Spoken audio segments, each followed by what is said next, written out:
9. Let's go. Call the meeting to order. Pledge allegiance to the flag.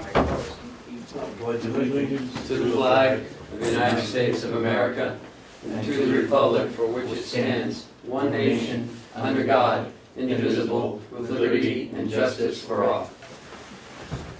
I have a motion to approve the minutes of January I'll make a 27th. motion, we approve the minutes of January 27th, the public minutes of January 27th. I'll second it. Any further discussion? All those in support of the motion say aye. Aye. Aye. Aye. So ordered. I have a question on your upcoming events, Ken. What is this Primex site survey? I'm having someone from Primex come up and review all the items that we should do as far as reducing our liability. It'll be the parking lot, some walkways, curbing, anything that may pose a tripping hazard. That Did this come from the, Safety committee? what? Did it come from the safety committee? Yeah, the committee that meets No. quarterly? no, I contacted them Okay. because we're doing a 5-year capital plan. Okay. And also, we're also applying for the Prime 3, which is a program to help us reduce our liability expense. Yeah. And this is the start of it, so Okay. they come in and do a site review, what needs to be fixed. You may want to review the minutes of that safety committee, because they have some ideas in there too, Mm-hmm. like parking lot lighting. It's Yep, always been an issue. Yep, Wynette is also gonna be with me, so. Okay. Okay. All right. Public input, I guess, is on the agenda. Seeing none from the public, at 10 o'clock, we're supposed to be outside for a demonstration. You want to go over the current events? Sure. At 10 o'clock, we have demonstration of the brine machine. And on Friday, we have a New Hampshire Association of Counties Executive Committee meeting at 10. Is that it? Is that the one that includes us? They get from the Yeah. committee? Yes. Okay. 10 And o'clock. You can go to the officers one, too. Yeah. The county commissioners are invited to Well, you anyone. can, yeah, Yeah. you can. But that officers meeting now, that's made up of department heads? Just the officers of the association. Just the officers, okay. The executive committee is made up of all elected officials Yes. and department heads? If you're on the list, And that yes. list was sent in? Yes. Okay. On the 8th, we have a sheriff dispatch subcommittee meeting at 9 o'clock here. And on the 12th, we have a multi-2 subcommittee meeting at 9:30. Commissioners ought to be at that one? On the 15th is President's Day, will be closed. On the 17th is the Mountain View Community Resident Breakfast. That starts at 7 a.m. On the 17th, VNA Hospice will be doing a presentation here at the Commissioners meeting. I did find their request, and they've got a report already in there. She requested this? Yes. No, David, what happened is Go ahead, Mr. Chairman. we got a letter from them because they hadn't been notified about Subcommittee? outside agencies and getting their forms and things to fill out, so Yeah. they were rather agitated. So I called them up, and in the course of the conversation, I invited them, they wanted to come in here Okay. and make a presentation, so they said they'd love to do it, so they Okay. will come in. Yeah. There was a lot of discussion about home health care and working collaboratively with the county. Mhm. Okay. And we also discussed a lot of what we pay, to the state on for all elderly, the BES. The EAS line? Right. Okay, good. Yeah, so that'll be an informative meeting. And on the 18th, like we just spoke about, I have a Primex site review happening on that day. A representative from Primex will be coming up and looking at the complex for any liability concerns. Ken, how is that gonna work? Will they go out here in the parking lot? Well, someone drives up in a car and then they get out. Okay, wise guy. I mean, do we have a chance to respond? Yeah, a big pothole in the middle of the parking lot may be a problem, somebody tripping or. But you know, they're gonna come and say, because you got the little dents in the sidewalk out here, it's a risk, even though we put 1.5 tons of salt on it every time there's a snowstorm and it's nothing but water. Well, Do we have a chance to respond to any of this? Absolutely, but, you know, in that certain instance that you just suggested is, if you have an indentation Yep. and someone's walking and they, you know, stumble because of that indentation, you know, that might be that'll be a liability on our part, and we'll have to pay some sort of a claim on that. So this helps reduce our claims, which helps reduce our liability, which helps You the brought, taxpayer. you brought the idea about sidewalks. What is the status of that? We're gonna repair those, right, this spring? Yes, but I'm referring to the ones at the nursing home. Okay. But these out here, both the sheriff and the one coming in the door that's got the cracks in it, that's gonna be replaced? we're gonna be reviewing that, but the one of the sheriff's is definitely gonna be replaced. Gonna be eliminated? Yeah, Right. well, part of it's eliminated. Eliminate, right, yeah, part of it's eliminated, and the other part, we're gonna fix in the spring Okay. with some of our own people. Do we have the money to do that? Not yet, we're working through the process. But it's in our budget? It's in the budget for 16, in the Okay. proposed budget, yes. Okay. Ken, what about, when you say over at the nursing home, you must be talking about where the walkway's lifted from the curb or pulled apart so somebody could trip there. I mean, I see that as a genuine hazard. Absolutely, versus and indentations. they in the should be sidewalk. identified in, we should paint those yellow. You said that we're gonna repair them next spring. Is that in our budget? That is not in the budget. What are we gonna use to repair it? You know, I looked at that. I'm talking about this one over here. No, we were talking about the nursing home, you mentioned it yourself, you said. We can paint it yellow to identify that there's a rise in it, so people Okay. will identify it as not part of the pavement, and it won't be a stumbling hazard. Okay. Or walking off the sidewalk and not seeing that it just drops. You know, that's some of the things that Primex will look at. And that's what that's what I did in another job that I had. I looked at that particular issue last week, and because of the weather we've had, there's no ups and downs by the curb like it has been in other years, but, But again, we will, okay. review it, and I'm sure she'll point that out. Unfortunately, there's ups and downs in our liability insurance, though, that. Well, it's been going up. Mostly up. I haven't seen many downs. I think the idea of yellow paint is a really good one, because Yeah, an elderly person could step off of that and not see it. we've still got a few minutes. You wanna talk about your administrator's update? Sure. I can talk about a couple of them. One is Chip Albee's father I passed saw that away. in the paper. His wake is Saturday from 1 to 3. And it's in Wolfboro at the Lord Funeral Home. Is that the name of it? Okay. And then Paula's father-in-law passed away. I think I informed you last week about that. His wake is tonight between 5 and 7. I had 7 to 9 there, but it's 5 to 7. And that'll be at Peasley's in Wakefield. I typed in the wrong time. It's 5 to 7, not 7 to 9.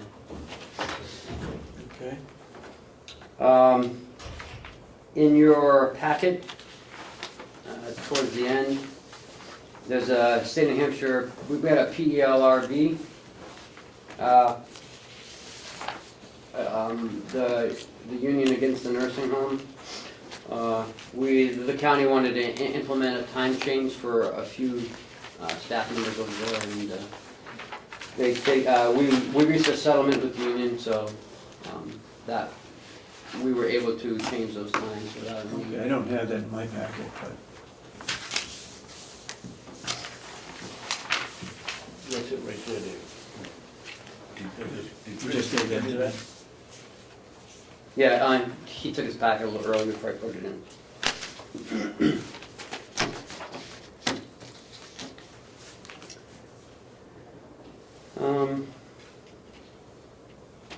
So that goes into a file somewhere? Yes. I spoke with Miss Kate DeVasto down on DRA yesterday. I had some concerns about the delegations encumbering the 30,000. Mhm. And I had a really good discussion with her, and the delegation cannot do that, and neither can the commissioners. We can't encumber 2015 funds to pay for anything that's marked 2016. That was not identified in 2015? Right. Okay. So what's the recommendation?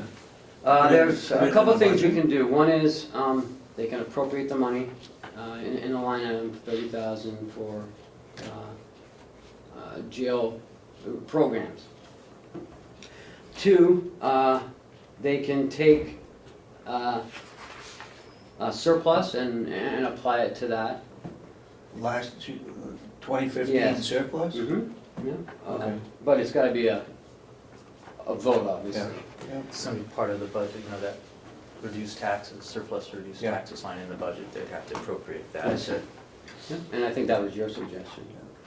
And three, we did put 100,000 in 2016 proposed budget for a contingency fund in there. Yeah. They could utilize that. So we have a couple options. Have you conveyed that to? I have not, I Chairman? just found out yesterday afternoon. Okay. Good. So, Speaking of the 2015 surplus, mhm. when will we see the draft of the Should be revenues next and week, expenditures? I would think. Draft We're- of what? Of the revenue The and draft of the expenditures, re- revenue won't be ready for, probably another week or so, week and a half. Expenditures, we are 99.99%. We are better off than we were last year, way better off, apparently, from what I'm hearing. On the expense side, Yes. yeah. So, I'm not sure on the exact amount. The finance director is not sharing that, so I'm not sure. He wants to be absolutely positive. Mhm. Doesn't want to end up saying something and then it not being it, so it will be So a is- positive. Is he waiting for the bank statements to come in? It We're, normally comes in the first week, We just second got, week of February. like the other day, we just got an invoice for $12,000 for 2015, so we're still pulling money out. Yeah. Okay. He's hoping by the middle of February. You know, I know other counties don't shut theirs till the middle of February, at least the county I came from. To be accurate, and it's probably, there's still some that could come in late, but to be accurate, we've normally waited for the bank statements to come in the month of February. I do have to tell you though, we have not taken any money out of our TAN, except we are going to be drawing out some this week, so Mhm. we've gone into February and not taking any TAN money out. So the supplemental budget did help our cash flow considerably. Mhm. So apparently last year, they were,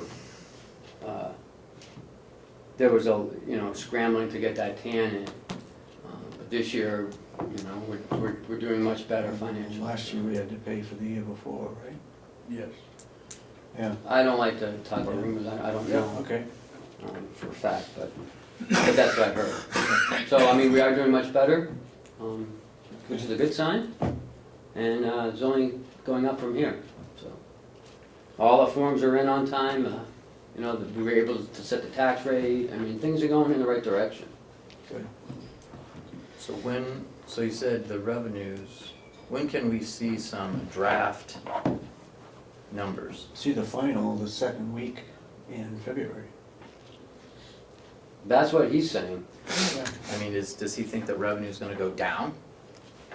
Could. between now and then? I don't know, that's why he has. I don't know, I mean, I don't think we've gotten anything from the nursing home. I mean, Paula's been out for, Yeah. yeah, she's been out since this happened, so. Oh, And I don't know if she's come back. There's some medical issues with, I don't wanna go into okay, it, but no problem. in the family, so she needs to find someone to take care of that issue, so I don't know when she's coming back, so. Okay, And that's the problem, when you only have one person doing yep. a certain thing. Mm-hmm. If she's out, like, if Kathy Armstrong's out, We've hit the wall. yeah, so. I guess we should go 10 outside. o'clock, we'll recess to the outside demonstration regarding the brine machine. So we'll recess until. That's all right. Yeah, you needed the briner in front of your machine today instead of behind it. Yeah, exactly it. Exactly it. So this is Jim. Jim sells these products. You what Northeast Turf and Irrigation Supply Out of Londonderry, New Hampshire. Londonderry. Yeah. Our main office is in Peabody, Mass, but we run a branch office out of Londonderry. Okay. And this is Todd. Hi, good morning. Hi, Todd. Morning, Todd. Steve Sorensen. Nice to meet you. Hey Todd, Chris Hi, Ahlgren. nice to meet you. Commissioners, and Commissioner Babson's right over here. Nice to meet you. Nice to meet you. So, when I was talking to you guys last week, or 2 weeks ago, whatever it was, I was talking about Todd, and he sells the product. He sells the brine. He does sell a version of this. I went down to go look at the version, and it's not as nice, so to speak, as this one. And even Todd was the one that suggested that Jim come down and show us his product. He said he likes that setup a lot better. Showed us the different advantages of it, which there are quite a few advantages. So I asked them if they could come up. Jim's here to answer any questions about the machine, and Todd's here to answer questions about the brine itself. Yeah, which is actually, I fired it up around the corner, so that's leaking out right now. So that's what the brine will do. Shut up. It just siphons out from the top of from the back of the side of the pump. So once that's done, that's pretty much it. It doesn't continuously siphon. So you're driving on a 12. So 12-volt battery, right? Wired. It actually plugs in right here. The cable just runs right underneath the frame of the truck, right to the battery. So basically, to change this out, if you're going to change to another tank or whatever, it's quick disconnect, unplug it. That unit just slides right off. Disconnect the hoses, it slides off, take the toad out, put a new toad full of brine in there, plug it back in, you're good to go. Realistically, with a forklift, you're probably taking 15 minutes. You can swap out a tank. So the cage. The cage is to keep. Yeah, the cage. Well, the cage is to keep the tank from basically supports So the toad is not integrated to the cage. The toad is independent of the cage. No, the toad is this is all together. That unit right there slides right off the top of it. You can see how it's bent. It's steel. Yeah, that just slides right up and slides right off. So the controls is what you mean. The controls, correct. Yeah, the pump and the control box. So tell us, when you apply this, Yeah. what speed are you going and how fast is the liquid coming out? You're doing about 10 miles an hour is recommended. Actually, you can do 8 to 10 miles an hour. When you start pushing 12 miles, 13 miles an hour, you're not really you're not putting down really the recommended amount of brine. And you're looking at that tote right there will do 250,000 square feet or 5 miles of single laneway. So if you were going to Can do you regulate the amount that comes out? no, it is Just gravity? Yeah, no, it's actually there's a pump. There's a pump, electric pump right here that runs at 8 gallons a minute. Okay, but realistically, it's not real. You're not pumping out 8 gallons So a minute. there's no adjustment to that, though? No adjustment at all. Your speed fixes your delivery. Correct. And at 10 miles an hour, you're putting down the recommended rate. Can you shut that off from the cab? Yeah, actually, your That's remote. your remote. Nice. So there's that no. if you're doing a job and all of a sudden you come in the lot and there's 4 or 5 cars and you got to stop, you're still not running the thing. You just Correct. You can shut it off real quick. It's still going to leak out a little bit because obviously gravity in this tube is 1.5 inches. There's a fair amount of liquid in there, so it's going to drain out. But for the most part, it shuts down rather quickly. So, can you leave these outside? Will they freeze? No? They'll not freeze. The brine itself? Yeah. So obviously, the biggest issue with the brine itself in terms of freezing is the higher the volume, the longer it takes to freeze. We have never had a tote tank freeze, but what you may find, at least the system that we use uses a smaller diameter hose. It's probably half-inch hose. If you left material in that hose and it got really cold, the likelihood of that freezing is certainly there.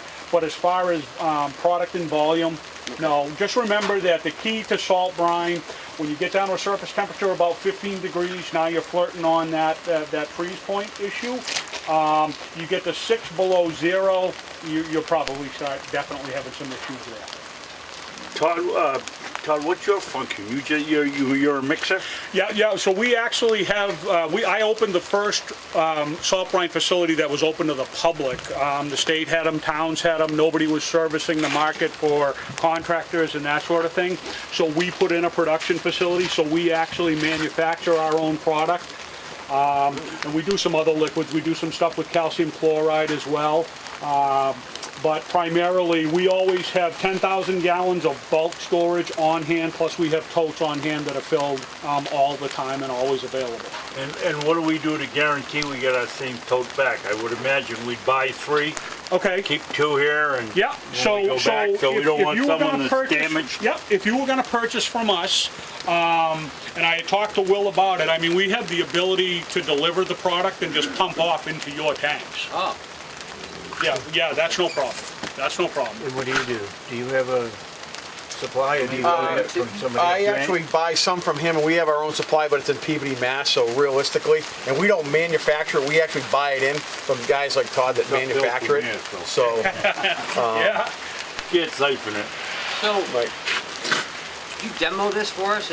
Turn it on and maybe do a thing. Sure, not a problem at all. What's the maintenance on this thing? Todd, what do you need? Really, there's not a whole lot of maintenance to it. I mean, really, store? what I would do, if it were me, if you're done plowing or you're done applying and you're gonna go into, Yeah, poly tanks, now you're gonna start poly plowing tanks. snowstorms and such, basically disconnect this, pull this off the receiver hitch, okay? That just sits in there with a pin. Slide that out, and if you're gonna be out, 2 days or whatever, plowing and all that stuff, and you're not using this, I would probably take this off, put it in a warm, dry place. It's not that it's gonna freeze, but there is you do have a pump. If you do have a little bit of material in there and it gets really cold, that brine could freeze in there.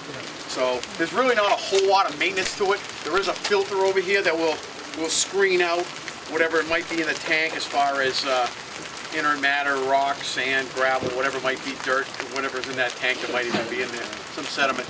But it's real easy, just unscrew it, clean the filter off, throw it back in, you're good to go.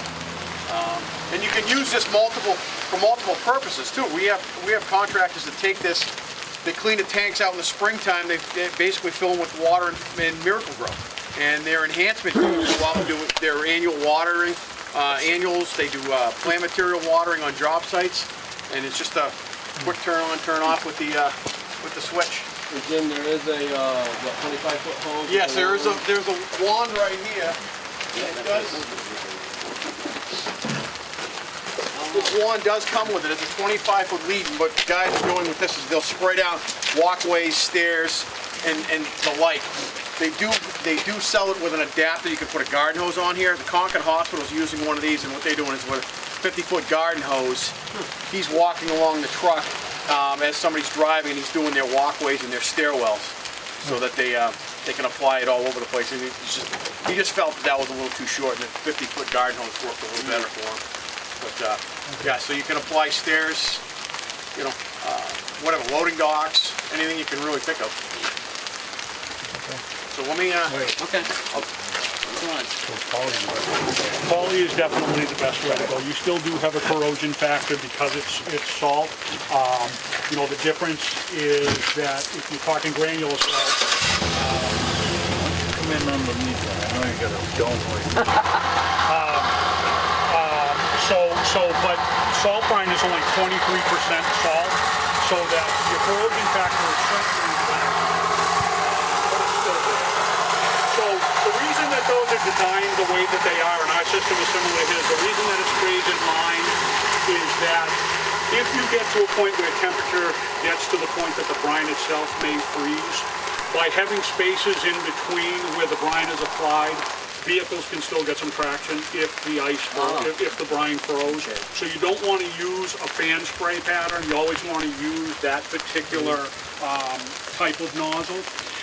As Will told you, I do recommend, if you're going to go with the tote tank purchase, I recommend that product over the one we sell for a couple of reasons. One, the system that we sell uses an agricultural pump that pulls from the bottom of the tank to the top of the tank, versus this one, which is directly fed, much more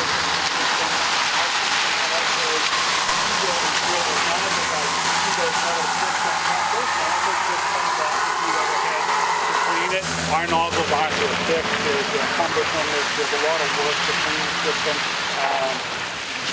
It is a little bit more money, but it's a much better system unless you're going to go up into a gas-powered unit and so forth. That would be the way that I would go. And I think for a complex this size, you can get a lot accomplished with tote tanks. You really can. So now, when this, you applied it, it's raining, is that going to do anything to the mix? Yeah, in this, you know, in this type of weather situation, it's certainly not something, because it's just going to dilute it. Okay. And the effectiveness of the product is going to go away. The key behind the brine application is to put it down ahead of the storm, get it to dry, so that you have that white powdery film, if you will, that salt leaves. And what happens is the first few flakes that start to fall, they're going to reactivate it because they're going to melt and they're going to reactivate that. Salt doesn't work unless it's wet. It requires moisture. So you'll find that when they apply salt, and this is kind of the theory, and the Department of Environmental Services is really doing a big push on liquid applications.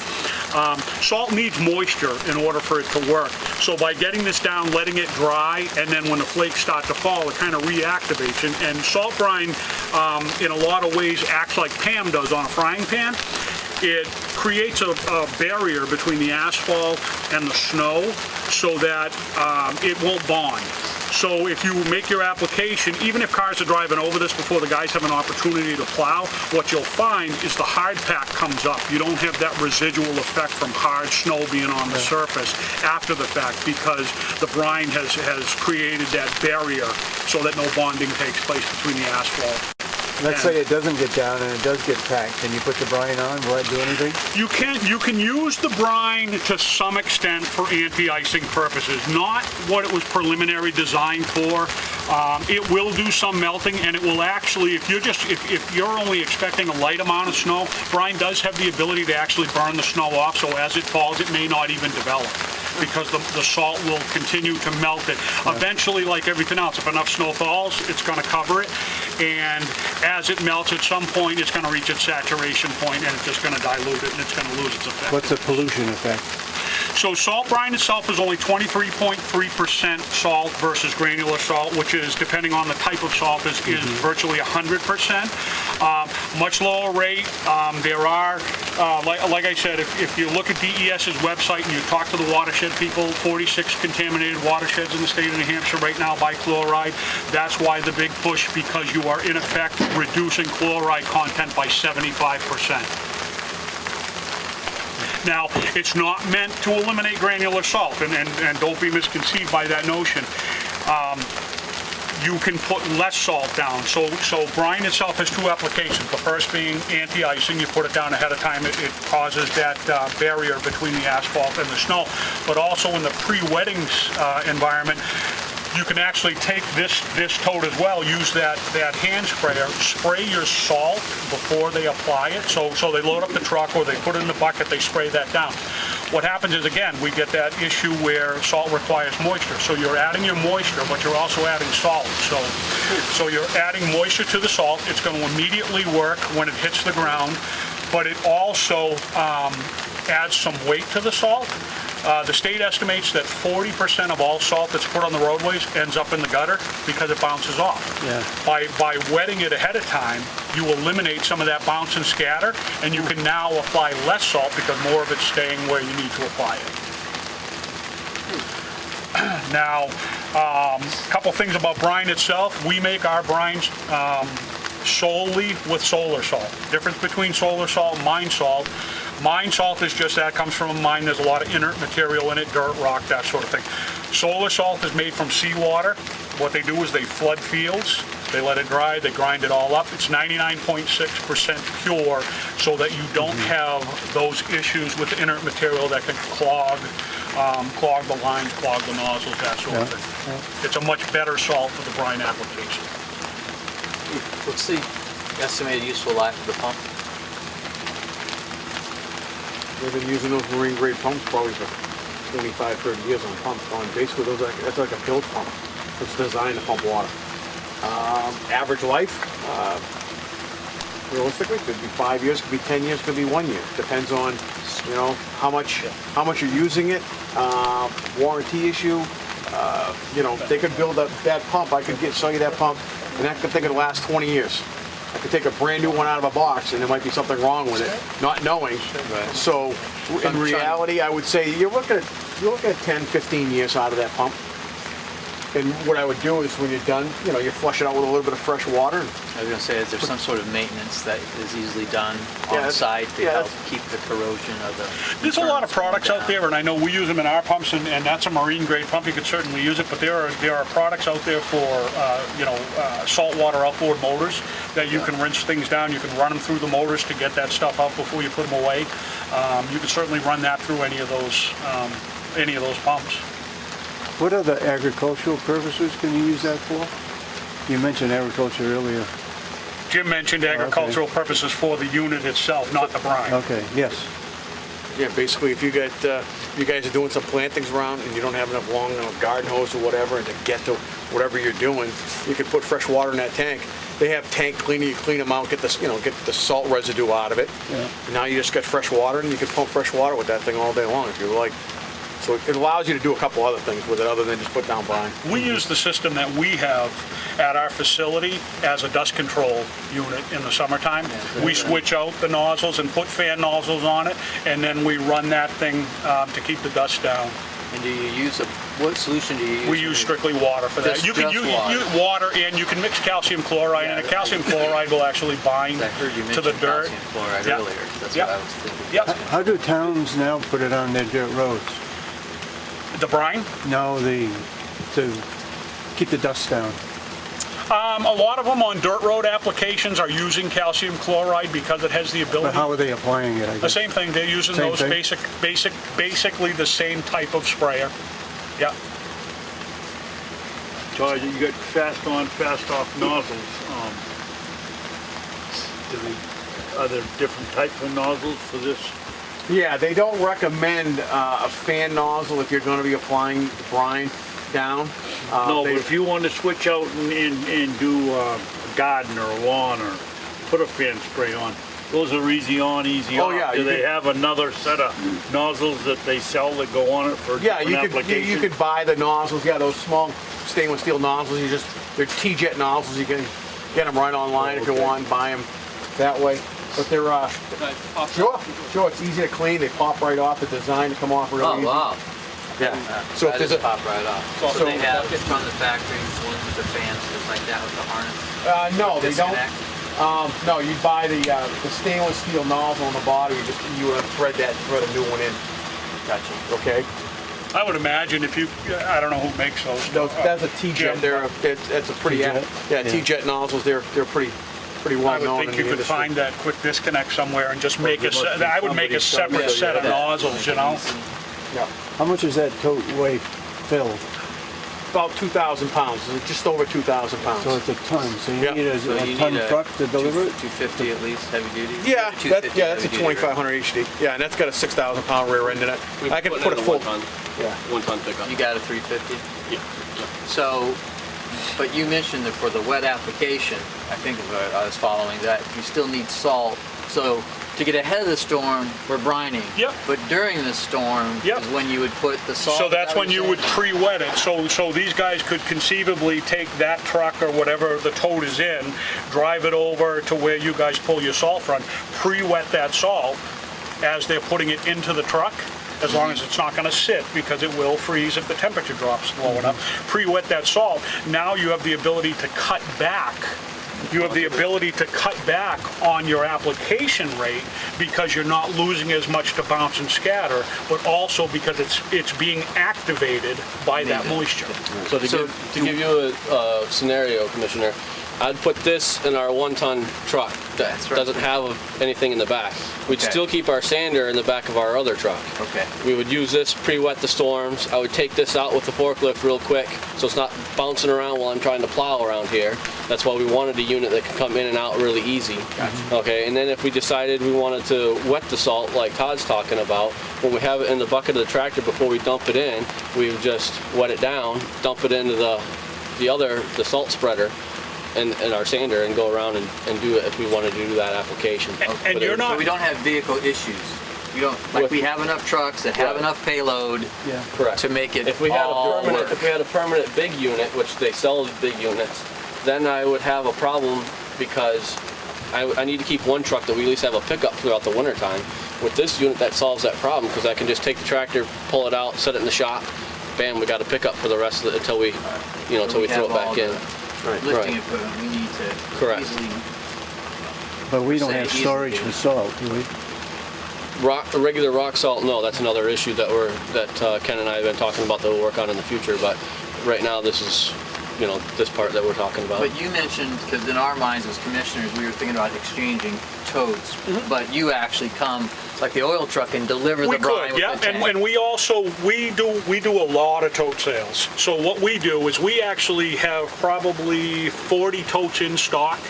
And what we do a lot of times is we actually will just take a deposit on the tote. We take a $100 deposit on the tote, and what we do is we swap them out for people all the time. So if you needed new ones, we would come up here, bring you new ones, take the old ones back. If you didn't want to buy your own totes, if you want to buy your own totes, you can. So then you don't have to worry about it going out somewhere else, somebody else damaging it. You- Right. Right. You won't. For $100, you Right. just basically Swap 'em out. supply Yeah, and we just swap swap them out, and then if you decide, okay, we're not gonna do this anymore, you get your deposit back. And you also have the ability, just so you know, so salt brine has some limitations in terms of temperature. We also have other products like the calcium chloride. We use a product called De-Ice-It, which is corrosion inhibited. If on a scale of 1 to 100, if you take the corrosion factor, this stuff drops the salt down to a 9. And it also has some wood byproducts in it that make it more environmentally friendly. The stuff is good to 20 below zero.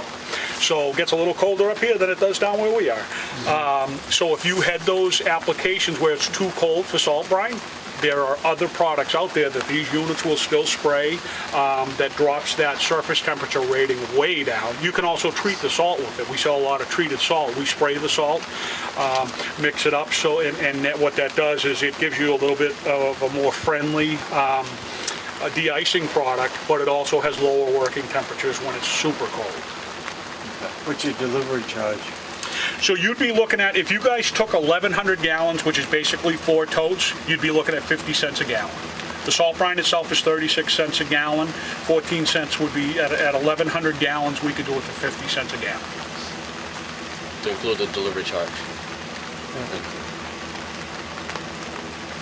So that'd be half of that, 550? 550. Yeah. Now, you're out of Laconia, $550. right? And London, 4 totes is Londonderry, enough yeah. for, Theoretically, I mean, there's going to be, mathematically, we could almost get 2 applications per tote. Mathematically, it's going to be an experiment, obviously, to figure out, what rates and everything. But mathematically, at 30 gallons to the acre is what the industry standard is. We got about 5 acres here. That's 150 gallons. There's 275 gallons in there, so we'd almost get 2 applications. around $275 an application. And you were traveling at 10 $275 per miles an hour? Yeah, Right. yeah. I started out about 4 or 5, but I did get to about 10. You deliver bulk. No, We can. we're getting 8 4 totes, 8. applications. Yeah, If we had one. Yeah, we could I probably, didn't do the math off the top of my head, but it's fairly heavy. You'd probably be looking somewhere, I'd have to check. I'd have to check what the weight would be on and determine how much, because we could do it in a bulk tank. I just have to figure out what the maximum we could bring up on a truck is, whether it's by truck or on a Do trailer. you have any customers that you're delivering bulk to now? Not And most. if so, what do they put it in? So most of the people that we deal with deal in totes. To a Yep. cage. Yep. Yep, just because it's easier, they don't have to put their own tank in, they don't have to put a store, because remember, if you go to a bulk tank, now you've got to buy pumps to pump it off into totes and that sort of thing, so it just becomes a bigger expense for them. Tote tanks are by far the most popular product in terms of spray applications that we've done. The municipalities, obviously, because they're doing roads, have gone to large bulk facilities and large bulk tanks, but by far, this is what we do. We do have one company that comes from just north of Portland, Maine, that buys from us, and they come down with a tank truck, and we fill that truck, but then they go back and fill tote tanks. Oh. So, Are you the only distributor in New England? far as making it? You know what? I honestly don't know. I know that when we put the facility in, we were the first that was open to the public. Manchester just built a $4 million facility to do the streets. We actually, not a quarter of a mile down the street from our location is a state DOT garage. They have a facility there, but I don't know of any other manufacturing facilities. Yeah, we buy it in. We in Peabody, Mass, at our main office buy it in, but they buy it in from a company out of Poughkeepsie, New York. So we get it in 5,000 gallon tanks, and they come up and fill our large tanks, and then we just pump it in the totes. We need to talk about that. Where does your solar salt come from? So we are under contract with Morton Salt. That salt... Out of Massachusetts? No, Morton's based out of Newington. Well, let me rephrase that. Morton is based out of Chicago. The Sprague Electric facility on the Piscataqua River in Newington is where Morton has a regional facility. Is that the salt mine right there on the dock? Salt down, the big salt piles? If you're talking about Portsmouth, No, yeah, that's Granite Portsmouth. State. That's Granite State Minerals. You got to go up the river You're a little further up to the Sprague behind Energy. Sprague. That's the Morton facility. So basically, So that's where they put down the plastic? Correct. Put water in it and then let it evaporate? Yeah, and so Morton brings in, I'm going to tell you, probably 90% of their solar salt comes in from the Caribbean. Oh, The desalination plants down there, they create a lot of salt. So they take that off, and they load it on huge barges and haul it up there. And correct me if I'm wrong, but Todd told me if we needed 3 or 4 totes, more than likely 2 days, probably if I call them, depending on weather, obviously. But the way this winter's going, I'll have it up here in a couple hours. Hang up the phone, here I am. Yeah, but yeah, generally, a day or two. I mean, we run a skeleton crew in the winter for obvious reasons, because everything slows down as far as what else we do. So generally, a day or two max, we have the truck up here.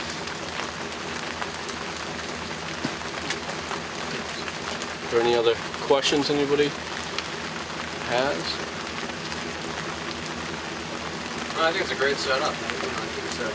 Yeah, did you talk to them at all about the program that the state's doing with the Snow Pro certifications and stuff? Yes, I mentioned that, yeah. So you know all about that, and I know you guys are a county, so you have that liability protection anyway, but they have the certification where the applicators are with the state legislation, you're protected against the slip and fall and that sort of thing. That's a very good program. You can actually go on their website and find a lot of the information in terms of why they've gone to brine, why they're really doing the big push, and UNH has been a big facilitator in that. There's a lot of information out there if you had technical questions on why should we do this. The state's done a lot of homework on it. We talked to the guy up at Mount Cranwell. Okay. He'd Yep. been through it. I Yep. forget his name, but he Yep. said it was well worth it. Yep. they're doing it at Cranwell? Yeah. Where else are they?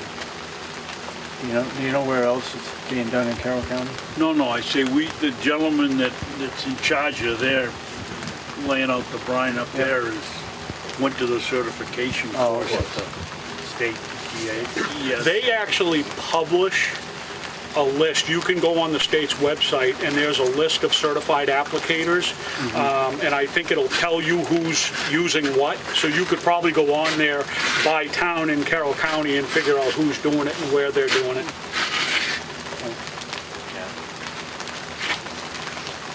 Anything else, guys? I can think of All right, gentlemen, thank you for coming up. Well, you're very welcome. Thank you. Thank you. It was, Taking the time. it was appreciate the time. Absolutely. Thank you. Thank you, sir. Hey, Will? Maybe you could get him to drop 15. All half inch deep. All right, I'll call the meeting back to order. We have Ron White here from the director, executive director of the New Hampshire Association of Counties. Welcome, Ron. Thank you. Welcome to our weather Yes. up north. I said, like, driving out to their spots, I'm like, where's the snow? It's not. I guess, Ron, you're making your rounds around different counties. I'm not sure what we have for you to look for, but maybe you could fill us in on your job responsibilities and what you've learned from other counties. And maybe that by all the counties working together for a common solution, you'd be the one to do that. I think we'll start out with a little history. First of all, understanding that the New Hampshire Association of Counties is a subunit organization of NACO, the National Association of Counties. And NACO represents over 3,000 counties nationwide, and specifically at the federal level, in terms of legislation and initiatives that impact county government as a whole. And so then NACO feeds down to the New Hampshire Association of Counties on a myriad of issues that deal with county government. So when in doubt a lot of times for county government, we need to go up to NACO for their assistance and stuff. And New Hampshire is a 100% NACO member. That means that all 10 counties of New Hampshire are members of NACO. As such, there are 10 member counties for the New Hampshire Association of Counties. That means we have 2 votes. That means, and that's important, that New Hampshire has 2 votes at the national level. Because even a lot bigger states than New Hampshire only have 1 vote, and i.e. Massachusetts is an example of that. So the association was formed in New Hampshire in 1975 for the betterment and unification of the counties. And so what we try to do is we represent the counties in terms of legislation initiatives. The association has 7 separate affiliates.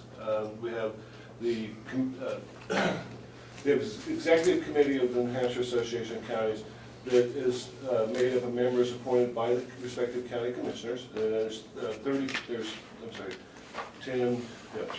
people that are on the Commissioners Council. And then the Executive Council is made up of over 50 people through appointment. And the Commissioners Council is one of the affiliates, and that's all the commissioners on that.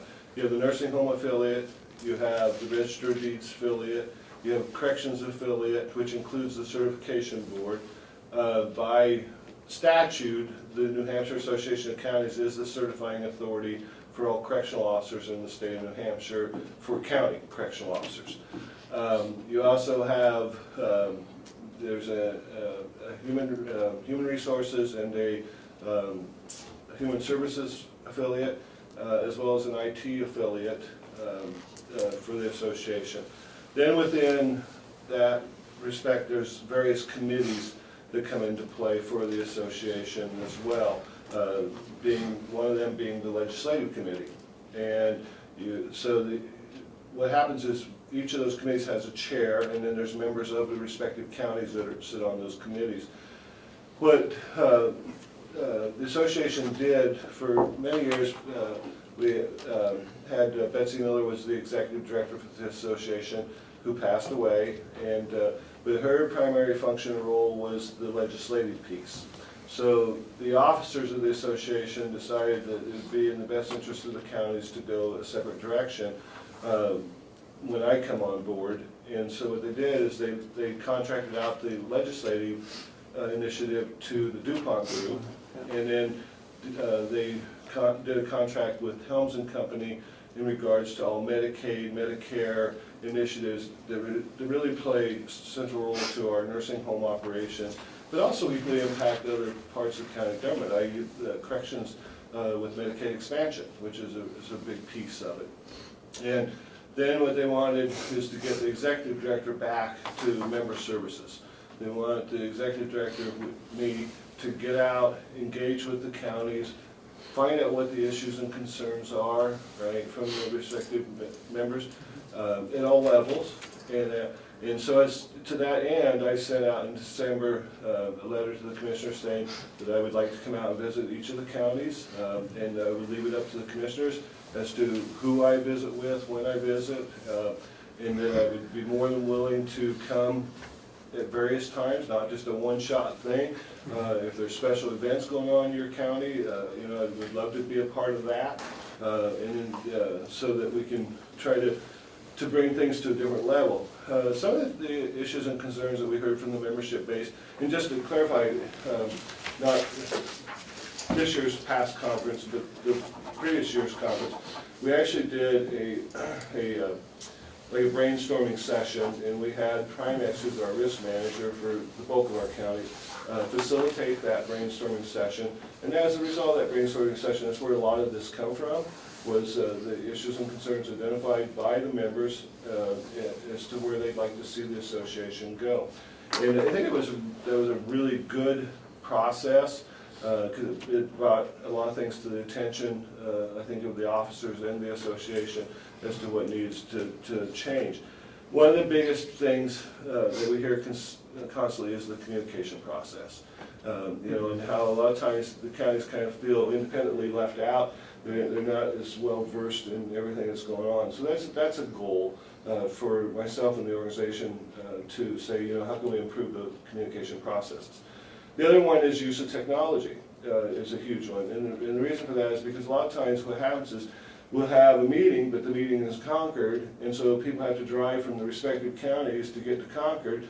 And it might be a meeting that's a half hour long, but it took you 2 hours to drive to the meeting and 2 hours to drive back.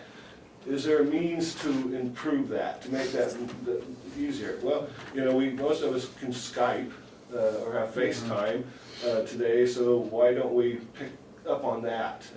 So I'll be working with Primex, because Primex, we're physically located, our offices are physically located, Primex in Concord, and working with Primex as our partner, just because they've put a lot of that technology in place. And so what we want to try to do is see if we can jointly capture on the utilization of that technology. If not, then there's some other ways, means to look at as to how we can do that. Because what we'd rather do is a lot of times is have somebody sitting at their respective county that can just come up on the, you know, the net, so to speak, you know, or even the capability of phoning in too, to be a participant in the meeting without having to have the drive and the time away from their county and stuff like that. The other one that come into play, a lot of discussion has been training. Okay, what can we do as an association to better facilitate training needs for the respective counties? And I think there's a lot of things that the association could do. And again, especially in partnership with Primex as our risk manager. But not only just with Primex, but I think other organizations that we could partner with that could help to reduce some training costs. Again, a lot of that is away from county time cost that comes into play. So is there trainings that can be satellited out to people, you know, or can we come to counties and provide training rather than the counties coming to us to provide the training? Those are some of the things that we're looking at. Right now, obviously, legislation is a huge piece that's going on. So just to share, I've discussed with the DuPont group, you know, let's get the communication process rolling out better. The legislative committee, minutes of those meetings, we want to get those out to people so that they know what's going on. And with the DuPont group, what we've done is we have priority bills, and then we have follow bills. And so the priority bills are the ones that we're really looking at. And once we get a priority bill, and if we need testimony or whatever, then what we do is we reach out to the respective affiliates first to say, you know, this particular bill pertains to your arena. Who would be your subject matter expert that would best be the person to come forward and testify before the legislative body in regards to that?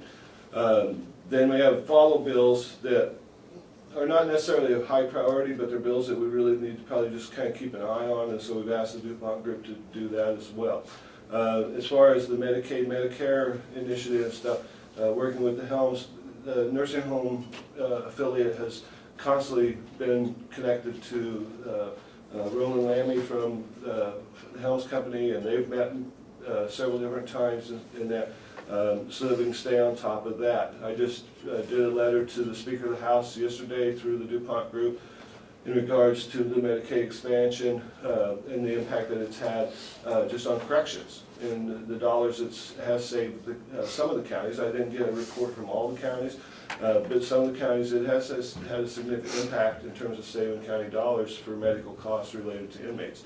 Because you remember, in terms of inmates that were incarcerated prior, if they went past 30 days, the total bill was on the county, on the taxpayer. It wasn't, there was no insurance or anything that would cover that. Medicaid expansion facilitates that if they're going to the hospital beyond 24 hours, then we can capture on those costs. And so we believe that that is quite significant, and so the association is supporting the extension of the Medicaid expansion program.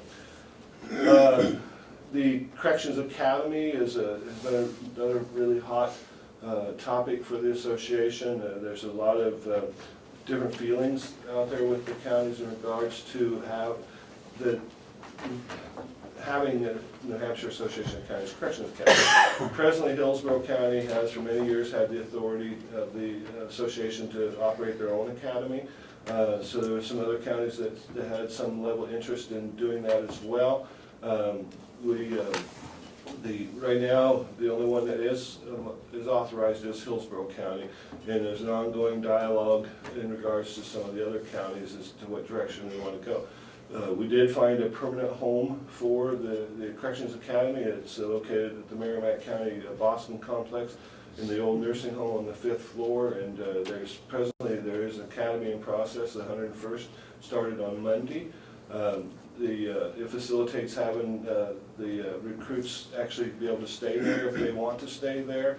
If not, then they travel back and forth.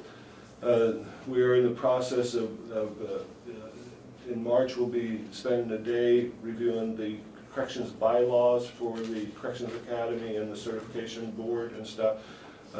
Because that initiative started prior to Betsy passing away, and then it just stopped, and so we're going to come back to that and say, can we work at cleaning those bylaws up and the language, because there's a lot of confusion in regards to the language of the bylaws as to how someone can be certified, and it deals with the waiver process and with the reciprocity process and stuff. And I know that some of you were at the executive committee meeting when there was a vote taken, and there was quite demonstrated displeasure, as a result of that.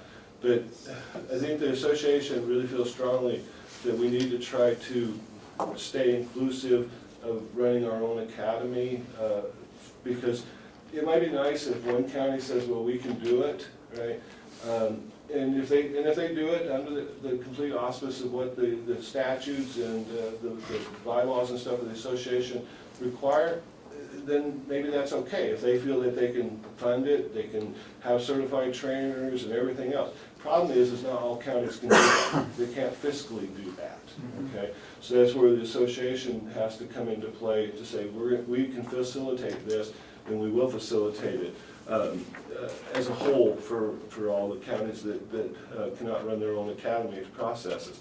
Having said that, though, we are looking at, right now the academy is 5 weeks long. We're looking to say, is that too long? Is there some courses or something that we might be able to teach in a different way? Can we, again, bring some of that training back home instead of bringing it into the academy process? Because the biggest problem that we hear is that it's time away from station. It's the time it takes to remove that correctional officer from their job to send them to a 5-week academy and then bring them back home. So those are some initiatives that the Corrections Affiliate and the Certification Board are looking at in conjunction with the association.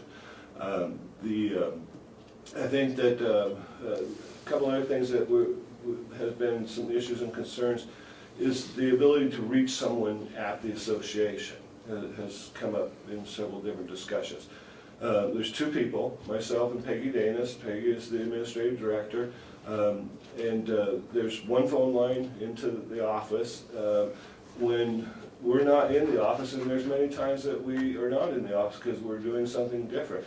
For example, Peggy might be at the academy, doing something at the academy, and I'm up here today, right? So there might not be, but the phone is always forwarded to Peggy's phone, so she should be responding, and if she's not, then, I like to know about that. I've had discussions with her, how the importance of answering the phone and staying on top of that. But to just say that there's somebody in the office all the time, that's not gonna probably always be truth, right? There's been some questions about our work hours. Peggy is full-time, I'm part-time. Right? Part-time for me right now has been 5 days a week, 7 hours a day. Okay, and which is fine. I'm fine with that. And it's driven on the need, what's going on. And right now, like I said, with the legislative process, we've really been involved with doing fiscal notes on all the legislative requests and stuff. Working with the affiliates to get the answers,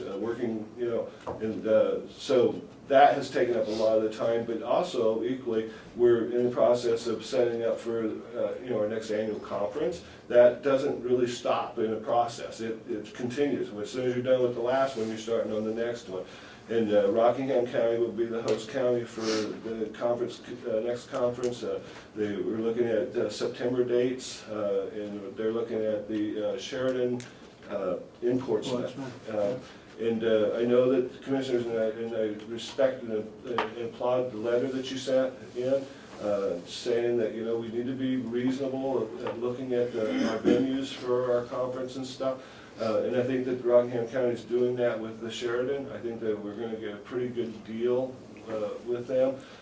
We physically went down there and looked at it. We feel that it's appropriate, and it'll give us the space we need for our vendors and everything. And vendors become very important to this process because they're the ones that actually bring the revenue dollars in to support the conference and annual trade show. We were very successful last year. We had 40 vendors. That was 10 up from the previous conference, which was 30.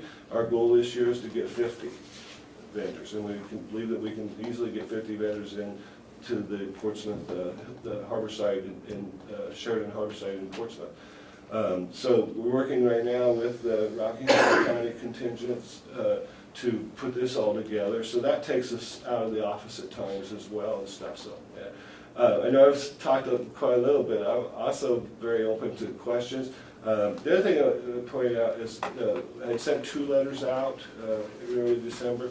One was about visiting. The other one was about we need to identify our department heads who has the voting rights for the association. We sent that in, didn't we? Okay. Yeah. And so I'm just sharing it. And so, and then the reason for that is because it come up as an issue in our general membership.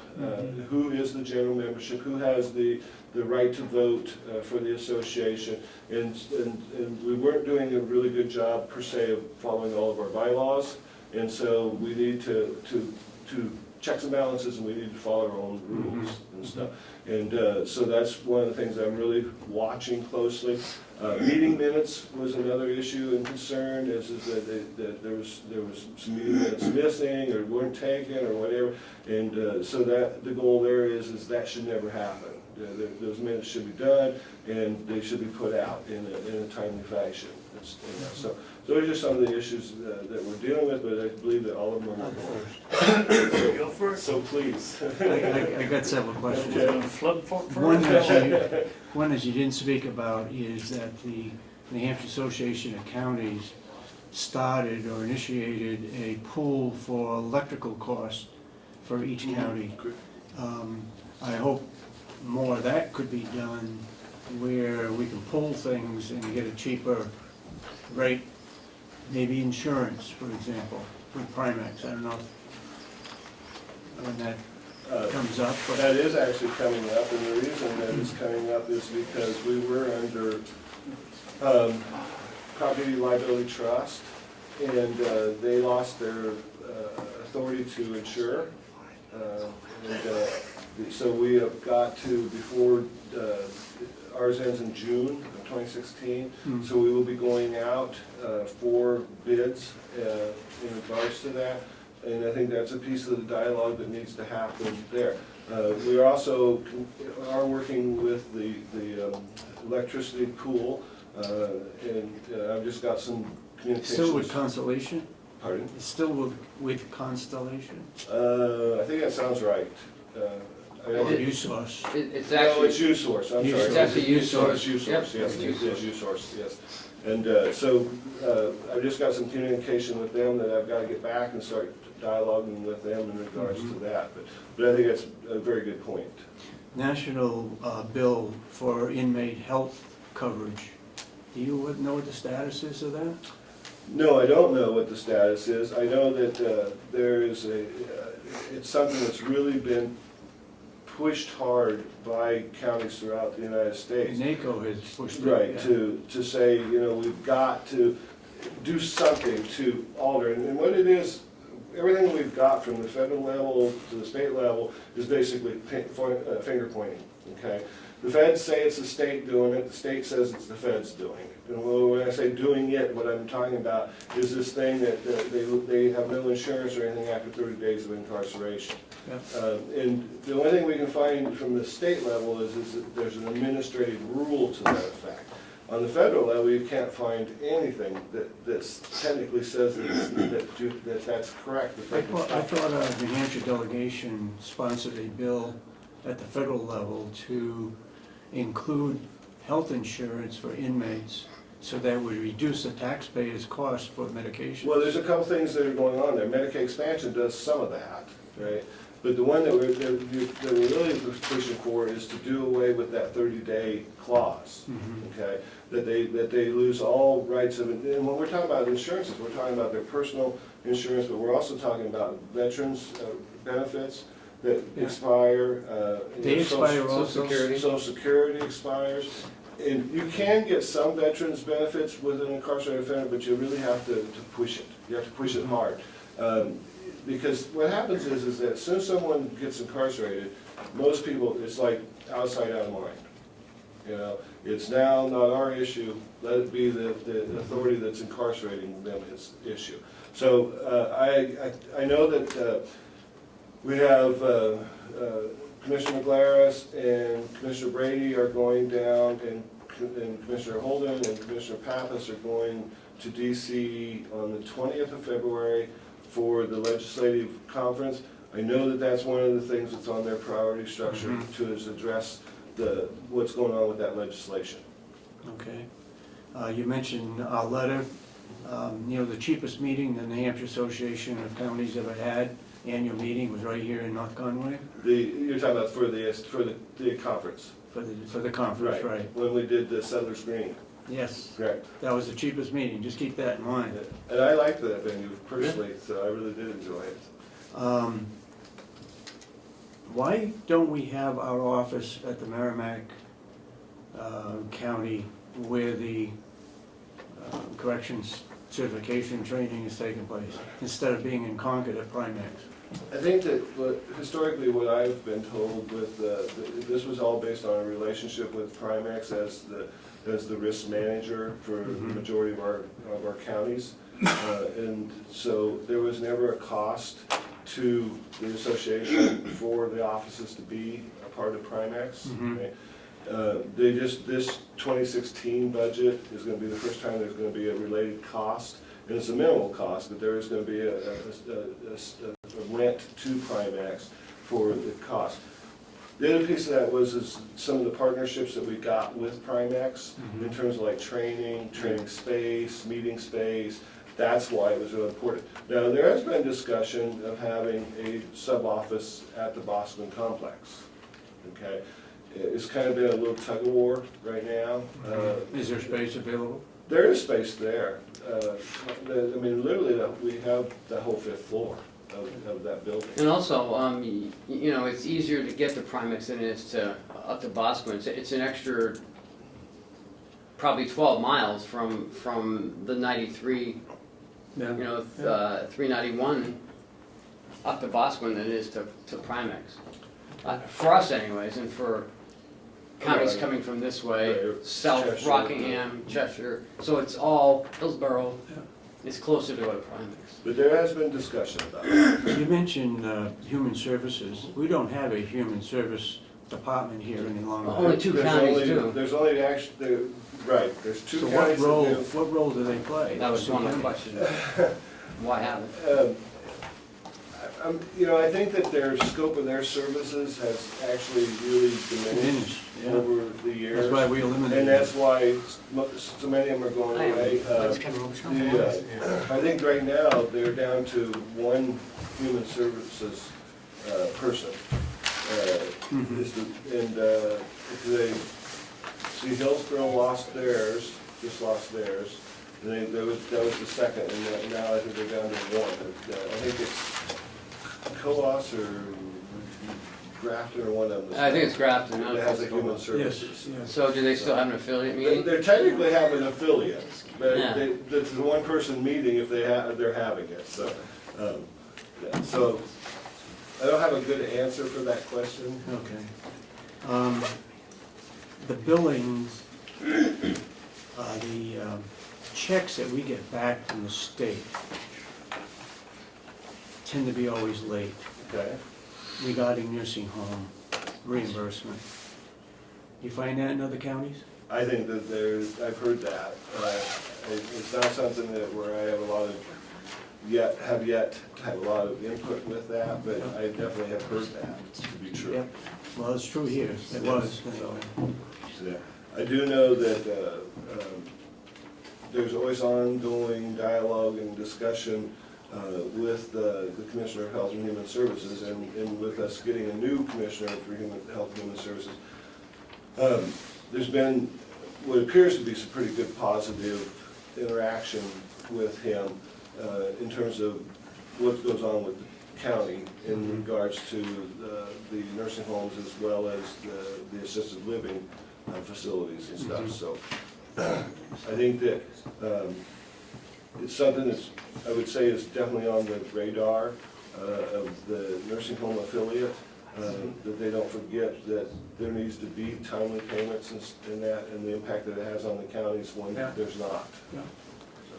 Ken, I'd like you to talk about the encumbered funds that you just found out about through DRA. We had a situation where the delegation wanted to encumber some funds from last year to go towards hiring a person in the jail. And Ken, why don't you explain what you found out with DRA, that you can't do that, right? Right.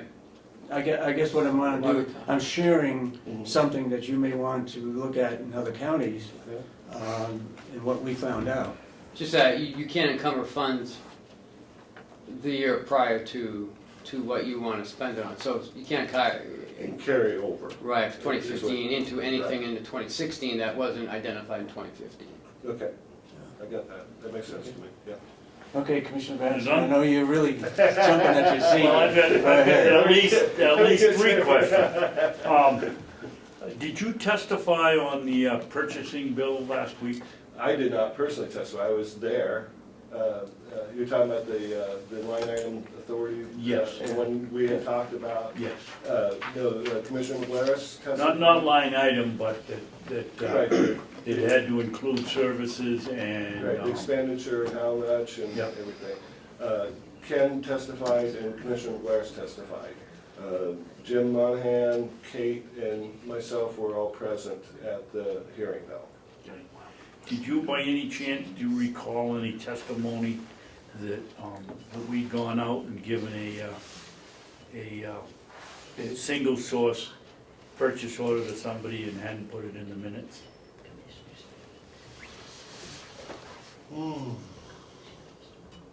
That's what I was told, and I just want to make it clear, it was very, thanks to our new commissioner, who's. A new administrator. No, our new commissioner was the one that made sure we put it in the minutes. Oh, And, that's right. and it was in the minutes. Yeah, Um, if I mean, Doesn't make I'm any not saying that difference, it didn't happen, I'm just not readily recalling it. Okay. Is all. Did we purchase, did the association testify in favor of the bill or against the bill? No, they were against the bill. Okay, hopefully. if I could Yeah, follow on sure. that same question. When you're sitting there, what does that mean? Do you sign something in support of or not? Sometimes and sometimes not. The reason I did not personally engage is because we already had decided that both Ken and Commissioner McGlaris would testify Okay. in regards to the bill, and therefore I wouldn't. Sometimes I do testify as the executive director on bills, other times I don't. That's why I said, well, a lot of times we have the, like, people from the respective affiliates testify, because they're more the subject matter experts. In this particular case, we've asked to let Commissioner McGlaris as the president of the association, and then for Ken to testify as the county administrator for Carroll County. So just because you're there doesn't mean you're supporting it or not supporting it? No, it's more to hear, because a lot of times when you're hearing the testimony, you learn things and stuff that you might be able to work with in a different venue or a different way. Okay, gotcha.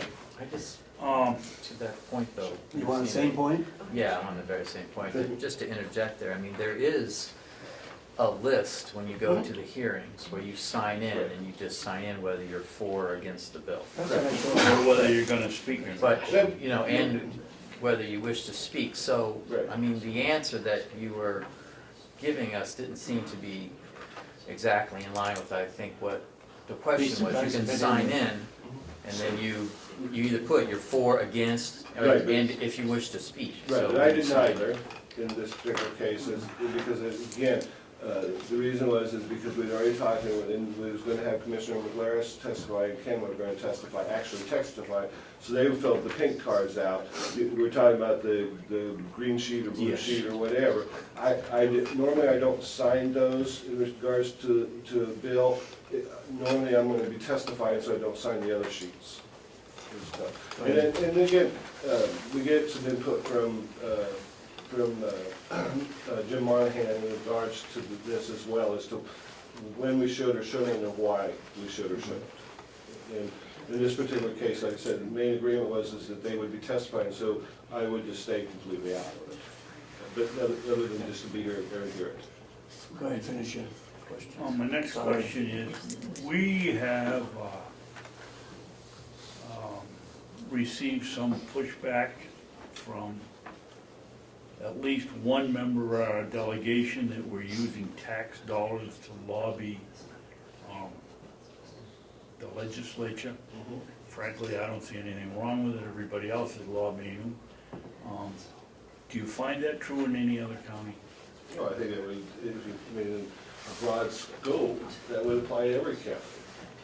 I'm saying, do you find that other I've heard delegations are that, pushing I mean, back? I have actually heard that comment in the past, not this year, but in prior years, I've heard that comment by members of the House of Representatives, respective delegates, that have questioned that, because the counties pay into the association, and then the association has a lobbying interest on behalf of the counties. But lots of times you're lobbying for the taxpayer. To save the taxpayer money. Save the taxpayer money, so I mean, Right. that's money well Yeah, spent. when we talk about the county, who is the county? The county is the people of the county. They're the taxpayers, the constituents are the ones who pay the bill. And so you're absolutely correct in regards to you're lobbying for the interest of the whole county, right? Now, the two-hat system with the member of your delegation, you have the state house hat and you have the county hat. You know, those two hats are not always parallel either. I mean, that, you know, they might have an interest at the state level that could have an impact on the county level. Vice versa, they might have an interest in the county level that could impact on the state level too. We see that in regards to unfunded mandates that come down to the counties in regards to legislation that has been passed and stuff. So, Commissioner? Yes. One more. Are you on the same subject? Yeah, I get my last one. Okay, go ahead. And I just want to make my feelings known, Ron, that I didn't go to the annual meeting this year because I just felt, well, first of all, we're running a deficit, or we were at the time running when we had to sign up a deficit in this county, and it didn't seem right for us to go and spend $160 a night for a room, $35 for a breakfast. That's a pretty expensive chicken. And I just think that the association really ought to do something to reduce the costs. We're there to learn, we're not there to have a good time. If we have a good time, that's fun too, but our main objective is to try to communicate with each other from different counties, exchange ideas, and move forward, and you know, just because the Mount Washington or whatever the name of the place is has a beautiful view, I think we should be more concerned with the cost than we are with the amenities. And that's why I said I applauded the letter that the three of you signed and sent into to the association and to George as the president, because of the fact that I concur. But please understand that the association itself doesn't pick that. Okay, that's the member county that's hosting at that time picks it. But, Now, do we try to have an input and a say in it? We do. There was some discussion about, you know, these grand, and like you guys said, the grand hotels and the cost that's related to the grand hotels. Even last year, there was some discussion in regards to that. I think that you had kind of a double whammy here, because you had the president of the association, whose county was the host county, okay? And so that's where the president strongly wanted to see it go. but where the Association of Counties comes in, if they want members to participate, then they gotta play a role with that host county as to where they go and what the expenses are. Right. So I think there's a major role to play by you as executive director in making sure that it's reasonable to get as many members in there to learn Right. and not pay the tremendous cost. I'm not done yet. Oh, I'm sorry. The other thing, Ron, I don't understand, we pay pretty hefty dues to be in this association, Okay. and I understand where it goes. But why in the world, when these annual conferences come up, is it another $150 or whatever it is to attend a seminar? Those seminars ought to be free. If we're paying for the dues, if you wanna go for a half a day and just go to the seminars, it's $150, $200. It's crazy. If anything that goes on there, other than the room and the food, it ought to be free for the members. I'm not sure what you're talking about. There's a registration fee, each attendant has to, it's Well- $35, I think, last year. Yeah, we have the day tripper Yep. fee, and that's something I pushed, personally pushed several years ago and got the association to do, was because, exactly to your point, it was too absorbent to pay for, especially line level staff to attend the conference and pay for the lunches, the breakfasts, the lodging and everything else.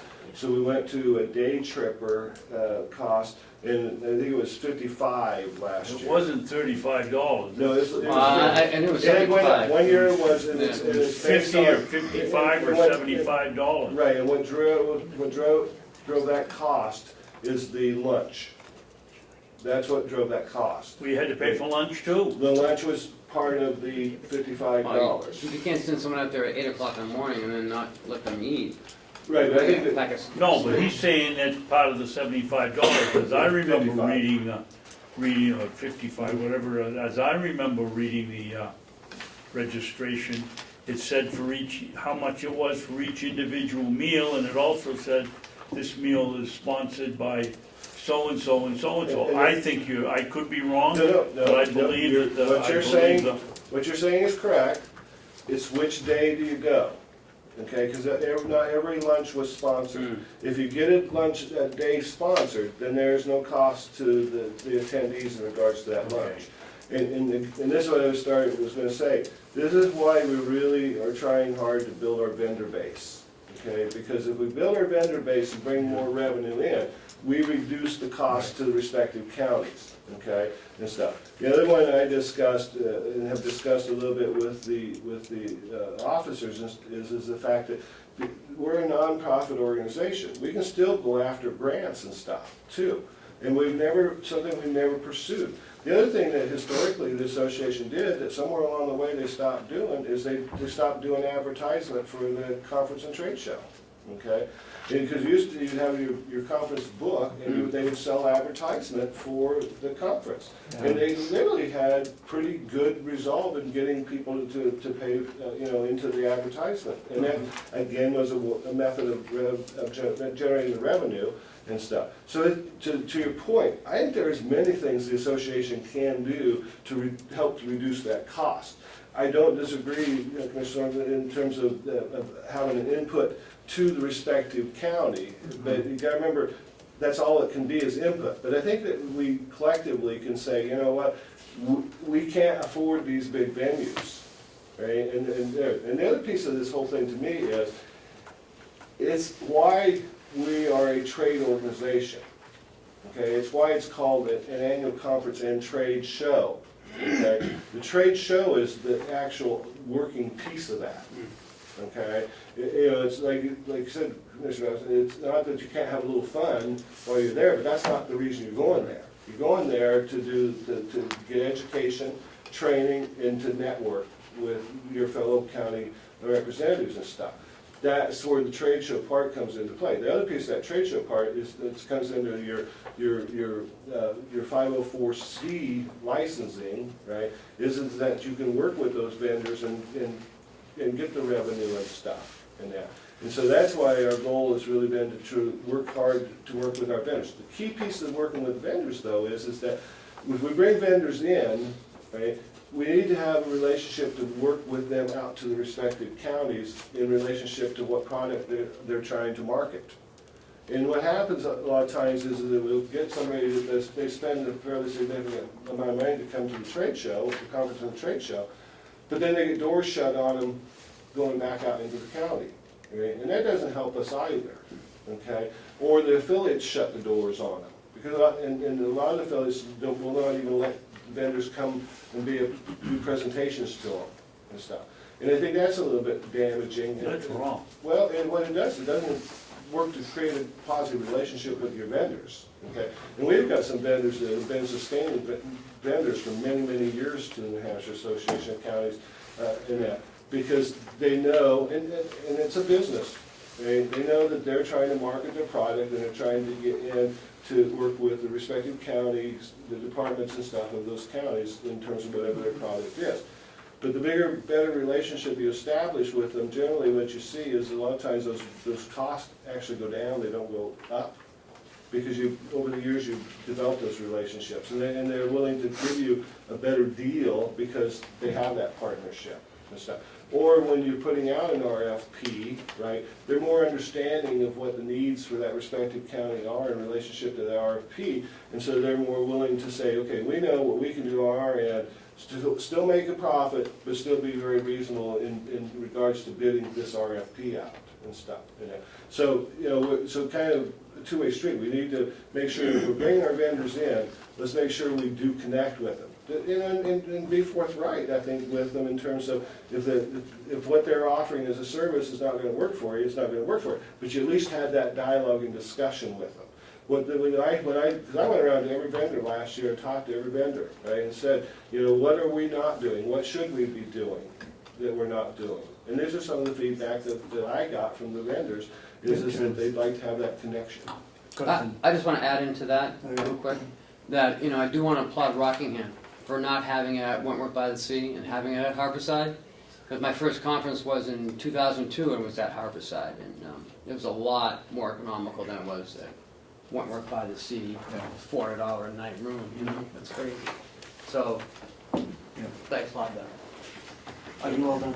Yes, I am, thank you. Go ahead, Chris. Thank you. Well, initially I was dovetailing off of what Commissioner Babson was speaking of, but then we kind of got off, which was in regard to the having the lobbyists, and then somehow that we went into where the conference was going to be and some of the minutia there, and But that's history. yeah.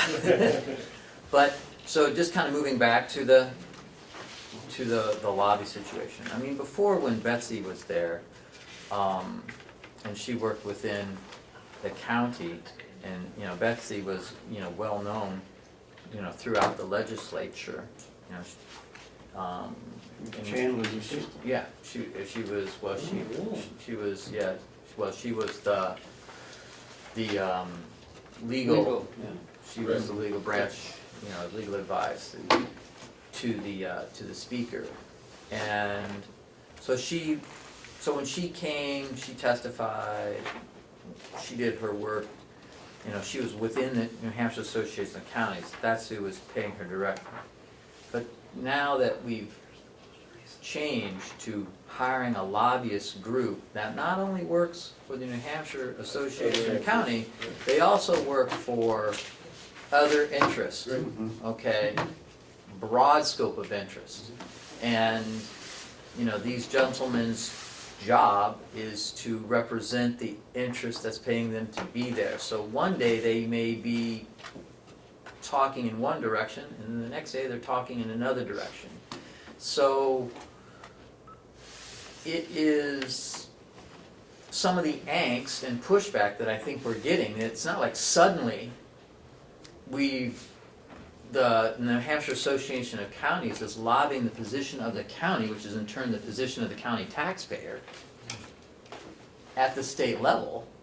Now what's perceived is we have a lobbyist who 2 days ago was advocating for something that did not seem to be in the interest of any taxpayer. But now he's here on a different day advocating something for the county.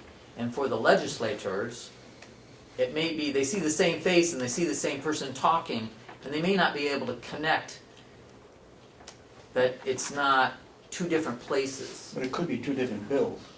It could They be two lobby different. one bill and then they lobby another bill. Right, I'm saying this is the negative part about hiring a lobby group to come, that's representing the county, is that they're not always necessarily representing the taxpayers every time That's true. they're speaking. Okay, so that perception to the delegations and the legislative all over the state is going to erode. So that's a problem that we've seen with some pushback from some of the delegates, is that it's that face thing. So that needs to be something that's addressed, whether it's by whatever form of communication you find to be the most efficient, to try to make sure that whoever is whoever we're using from that company, they're always representing the taxpayer side, you know, the county level side, that they're not advocating for both sides of that coin. Okay. Got it.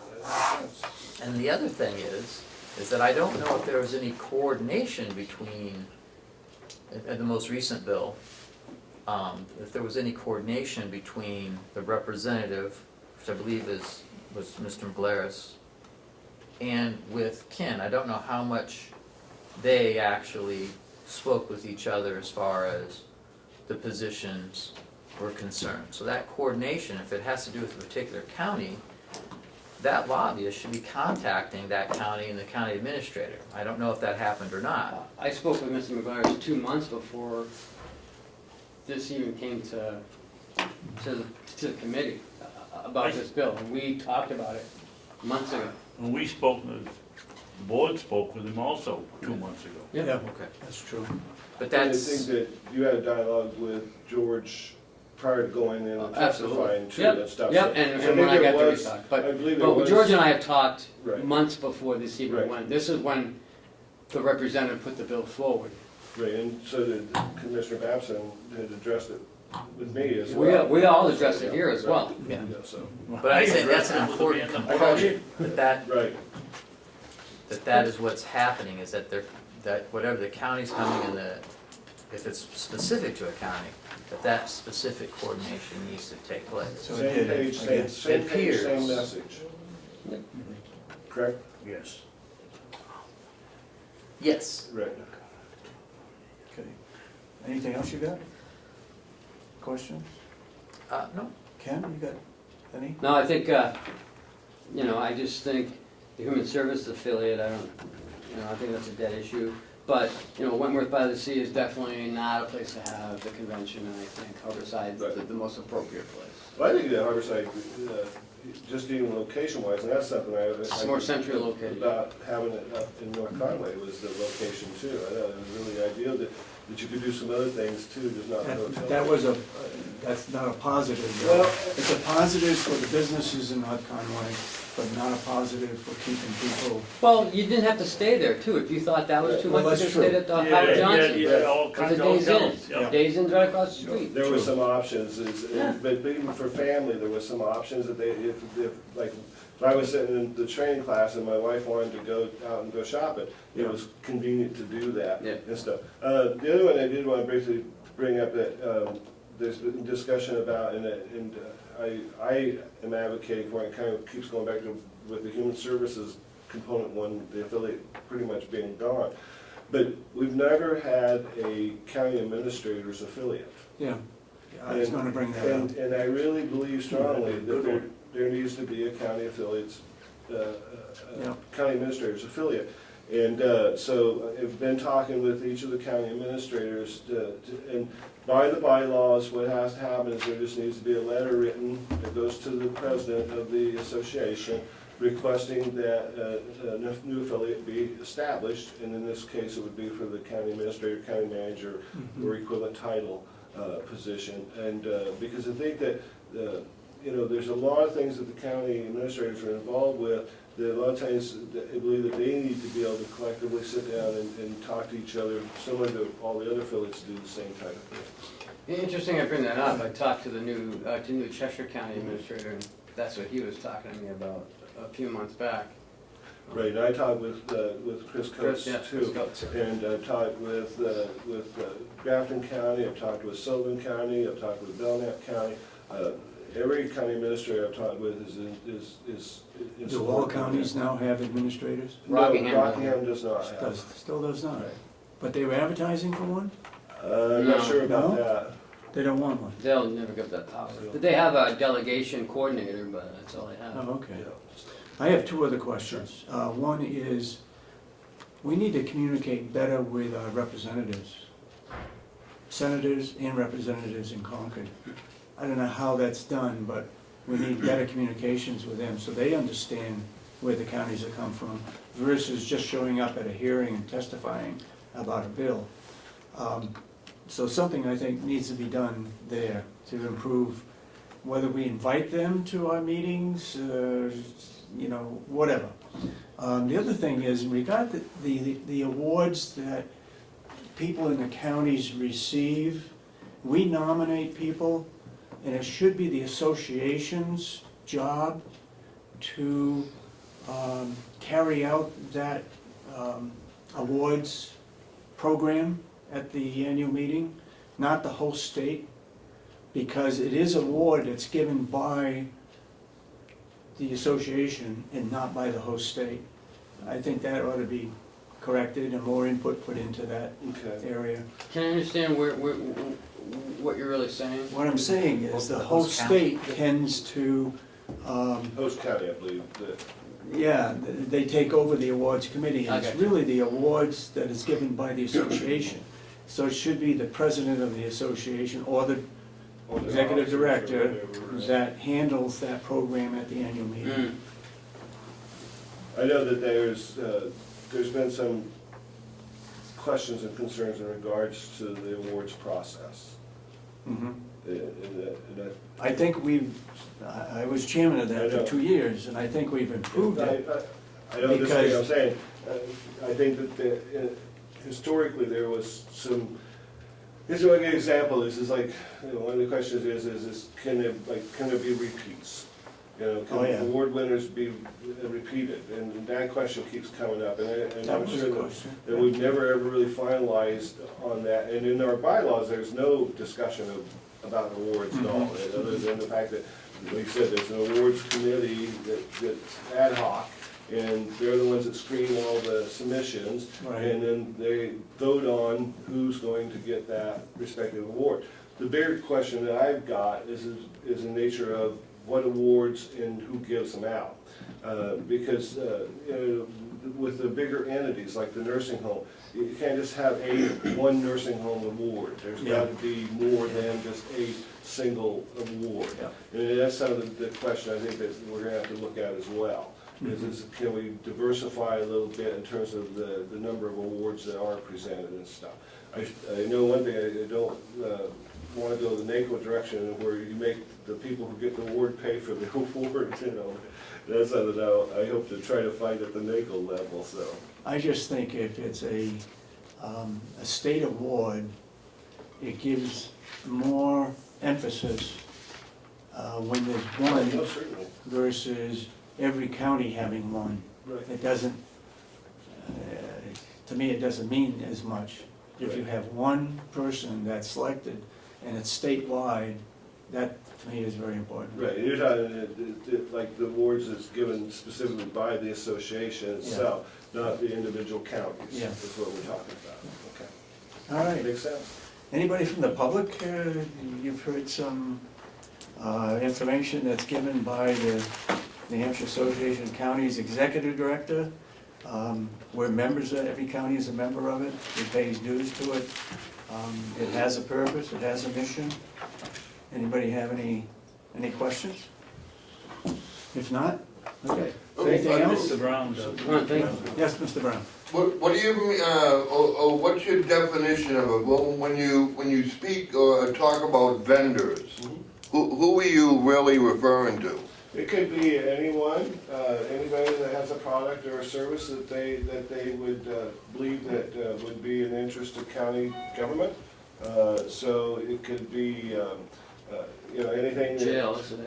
The Department of Corrections, Insurance. product. It Could could be be health. like handcuffs, for example. I market handcuffs, I've got a good product, I'd like to market that product to the county, to the respective counties. And so they'll contact the association and say, this is what I got. And then that would go out to the sheriff's department, it would go out to the county attorney's office, to the corrections, and say, these are people that have got a product, and they're interested in marketing the product, right? Would this be something you'd be interested in at least hearing from them about? And then we'll invite them to come to the annual conference and trade show to demonstrate their product and stuff, and have the ability to market their product. It could literally be anything that somebody has that they sell or produce. Banking, insurance, Yeah. food, anything. Salt grinders? Yeah, salt. And to get back to the lobbying piece, where do the taxpayers fit into this process? Many times over, we're representing the interest of the taxpayer. If there's an issue or concern, there's something that's been identified as an issue or concern that statutorily needs to be changed, then we would work with our lobbyist to say, let's go forward and talk with the representatives in the House and the Senate to see if we can get something passed or changed that would impact for the betterment of the taxpayer. Do you hold meetings on a regular basis with the taxpayers to find out what the taxpayers would like you to lobby on their behalf? The association specifically does not hold meetings. The respective county commissioners in the respective counties have those meetings. They will bring forward information and stuff from their constituents that are concerns to the respective counties to the association. Do we know when the last of these meetings have taken place? Because I don't ever recall a public meeting to find out that any board of commissioners in the state of New Hampshire is held to find out what the taxpayers would like the New Hampshire Association of Counties or the National Association of Counties to lobby the legislators on behalf of the taxpayers, because it's really on behalf of themselves in growing the government, just like I heard Medicaid expansion. There's, as long as I've heard it, there is both sides to Medicaid expansion. So what gives the New Hampshire Association of Counties the right to use taxpayer money to lobby the legislature to continue with Obamacare? Well, for several things. First of all, we're not lobbying for Obamacare. Medicaid expansion. What we're lobbying for is something that the legislative body is looking at any given time. What happens is that if there's a bill set forward through the legislative process, which there are many of, then what they will ask is they'll ask the New Hampshire Association of Counties to put in a fiscal note in relationship to that respective bill, right? And how does it impact the counties? They'll want to know, how does this impact the counties? When we're talking about impacting the counties, we're also talking equally about how it impacts the citizens of that county and stuff. That's why you have an electoral process and you have your elected officials that represent the interest of the people who voted them into their office. Then they should be legislating or lobbying the legislature, not having unelected appointees lobby the legislature. Are you affiliated with the municipal, No, you're not, no, we're separate but are you along that? Because as a school board member, we have the same situation with the New Hampshire School Boards Association and the New Hampshire, Okay, we're getting off the subject. well, no, we're not, No, wait a because minute, we wait a have minute. unelected people lobbying the legislature, again, and the taxpayers have no input. Mr. Where's the Brown, taxpayer I input to think- why these people are lobbying the legislature with no public input? Mr. Brown, I think in most cases, we are lobbying to reduce the cost to the taxpayers. That's what we're lobbying for. Medicaid expansion is? We don't, there may be other cases. In most cases, we're trying to lobby to reduce the taxpayers' cost. Okay? And how much does that Your cost point- the Your taxpayer? point is well taken. Anybody else got any public input? Okay. Well, I don't think Mr. White ever said he was advocating the expansion of Medicaid. He was merely saying with Medicaid expansion, it is such that they're trying to parlay the county's ability to use that for incarcerated individuals, that insurance program, as opposed to the county, out of your pocket, instead of having to pay $800 for an MRI, ends up having to pay $5,000 for the very same MRI. And I think that's kind of the example. He wasn't advocating Medicaid expansion, he was advocating the advantage to the county over being in that marketplace and not having insurance, no One insurance. small piece of it, but with that, there is a whole nother other side of the impact of that. So maybe one small piece benefits the county, but the rest of it can have an adverse, just like they're saying, that the deductibles are going crazy, people can't afford their premiums. There's a whole nother side to the rest of that Medicaid expansion, just besides that small piece that helps the Okay. county presidents, or Thank the you, Mr. county pay for the health Thank you, care of the Mr. Brown. presidents. Let's move forward. Anything Ron, else, thank you. Mr. White? No, Thank you very much. Other than, like I say, your elected officials, all, registered deed sheriffs, county attorneys, everybody, equally the same thing. I know you don't always represent the other elected officials, but I'm open to them as well and stuff. And the main thing is I think it's about, I'm available, if you guys want me, I'm here. If there's things that are interesting, just address them. And I'm not saying that I can fix every problem, but I can sure make an honest, genuine effort to try to fix the problems. Okay. And I know that Ken and I will stay in contact, as I will with all the county administrators, and do the best that we possibly can to help Carroll County and all of its employee base and the citizens of Carroll County as well. So. Well, outside of George McGlaris, you've been the only person that's visited our county representing the New Hampshire Association of Counties. So I'm glad you're getting around, you're doing the job that We appreciate set you up coming. for you to do. So, Thank Thank you. you. Thanks, Ron. thank you. Thank you. I will stick around for a while longer. Okay, thank you. Mr. Chairman, next we have Mark Longley. Yep. He is, sorry, Mark, we're running a little behind. Oh, that's fine. So, just come on up. Thank you. Thank you. And Also, Susan will be joining me. Is Susan if coming that's back? okay, yeah. Mr. Chairman, I'd like to point out that the Comeau Daily Sun has sent a new reporter.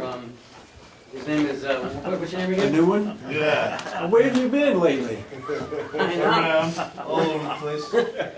Haven't seen it since like, I don't know. We've given you September. ideas for things to put in teletalk, and we just don't see them anymore. Oh, we're working on the farm. Working on a farm. Okay. You wanna have 5-minute recess for Susan to come back? She's coming right back? Oh. Great, she's coming right back, but if you'd like. All right, let's wait until she comes back then, if you want to. Okay. One of the questions I had was how much time do we have? Oh, how much time do you need? Whatever time you want. Well, we can talk all that. No. 45 minutes, a half hour, 45 minutes? It's fine. Okay. So we'll just keep on going? Yes, for- sir. You don't Yeah. want to reconvene, No. okay? I don't think we have anything else really. Oh, on the she's agenda back. You except still non-public. gonna have, No, Right. Mr. Chairman, What's that about? Mr. Chairman, are you gonna recess? She's back. Oh, yes, Well, we no, lost we're not Chris, gonna though. recess, we're gonna, as soon as she comes back, we're gonna go. Okay. Wait, do you have to recess, Mr. Commissioner? Chris did. Yeah. Do that, Tom. You just need to go. He had to go. Yeah, we had a smoke probably. Okay. Susan, I just put something in the mail to you today. Yeah, oh yeah. Thank you. Cheryl, did you already mail that out for Susan? No, what you gave me this morning, no, Yes. it's on my desk. All right, then get That's it, fine. stop and get it, it's regards to Give it to Damon, that'll be a, Sorry. business plan for the farm. Oh, good. And what operations they're involved in, a list of the vehicles for snow plowing, the bids went out for snow plowing, that kind of stuff, so. I picked that out over the weekend, I was gonna send it. Oh, I was gonna say, why don't you have Will come up, but he just came up. The subcommittee meeting on the farm, Representative McConkey tells me that he sent the notes to you, but I haven't found them on the website. They are on the website.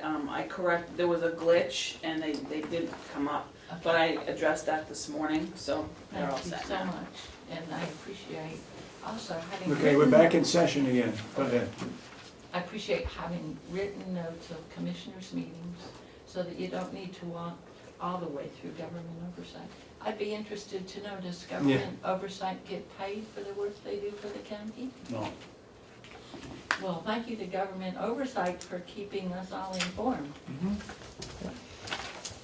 You're on the agenda, go ahead. Okay, good. This, I think everybody has a copy now. Yeah. This, do you have a copy of this? Yeah. The first page, I think everybody's seen before. We did pass this out to commissioners. We passed it out to our subcommittee, to the delegation subcommittee, and all the members of the delegation at the last, at their last meeting.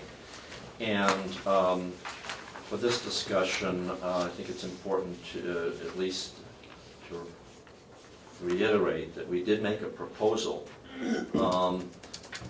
That is a group of us who are farm advocates to the delegation and to the commissioners that we're advocating full funding for the farm in 2016, during which time we suggested setting up a project team, a task force, a process improvement team, whatever you want to call it, to take a look at farm operations, top to bottom, in from every conceivable angle, with a team, a cross-functional team that's composed of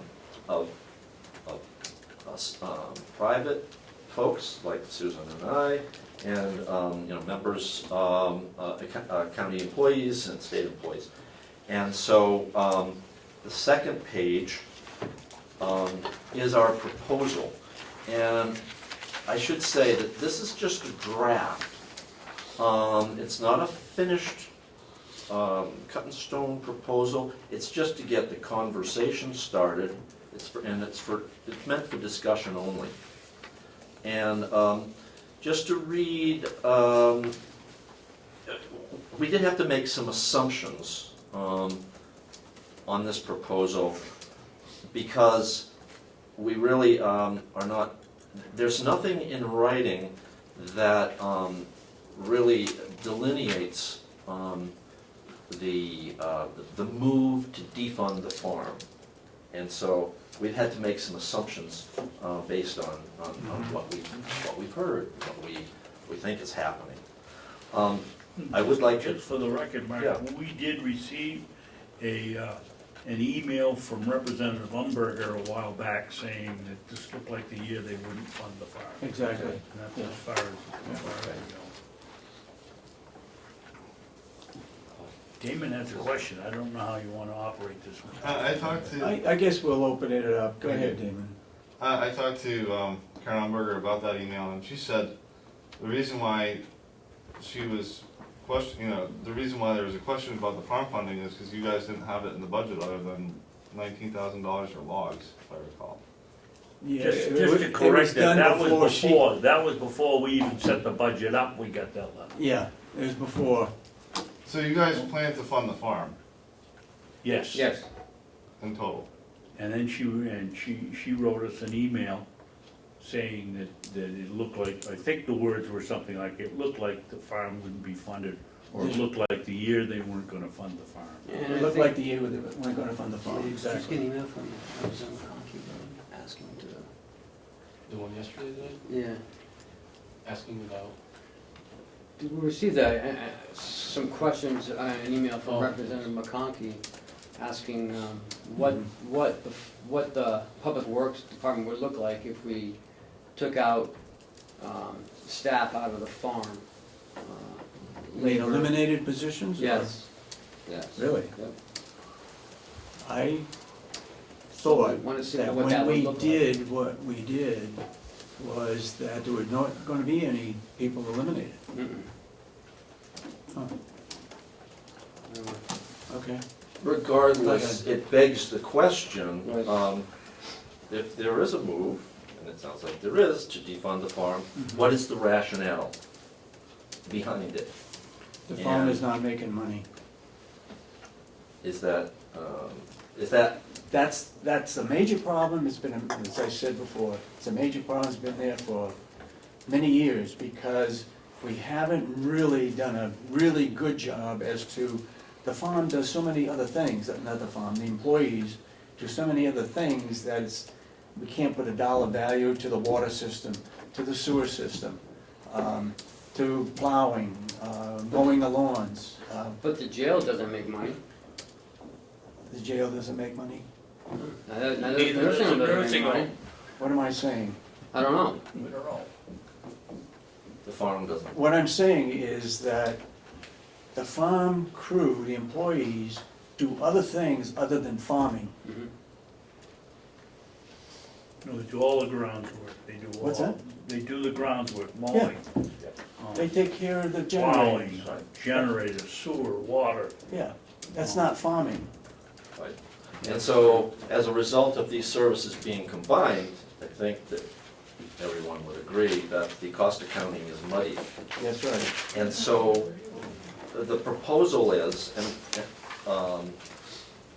to look at various aspects of the farm, the accounting, how the farm can be improved. Yeah. What's really important here, when we talk about monies, is the intangible benefits of the farm. And some of them are located in this list of farm benefits on the front. How do you quantify those? How important is it to the people in this community and the taxpayer and the county itself and the running of the county to assess the value of those benefits? Because they're real, we believe. And so, I'd like to read just the first sentence from this project team proposal, and that is, the county, and I just want to make sure we're on the same page. Yep. The county delegation has questioned the value of financing the county farm in 2016. So the Carroll County Commissioners have requested the formation of a cross-functional task force to evaluate and address all concerns and improve operations where possible. Does anybody have a problem with that statement, because that's the premise from which we go forward. I don't. Chris? Sounds good. Okay. Let me just I quickly, completely concur with your cost association analysis. Great. By the way, that's good. definitely a problem that's been, And it's a major part of the problem. It's costing out exactly how much the farm is producing versus how much it's actually costing the county to do it. Because it is combined with outside maintenance. Sure. So that is an issue. Sure.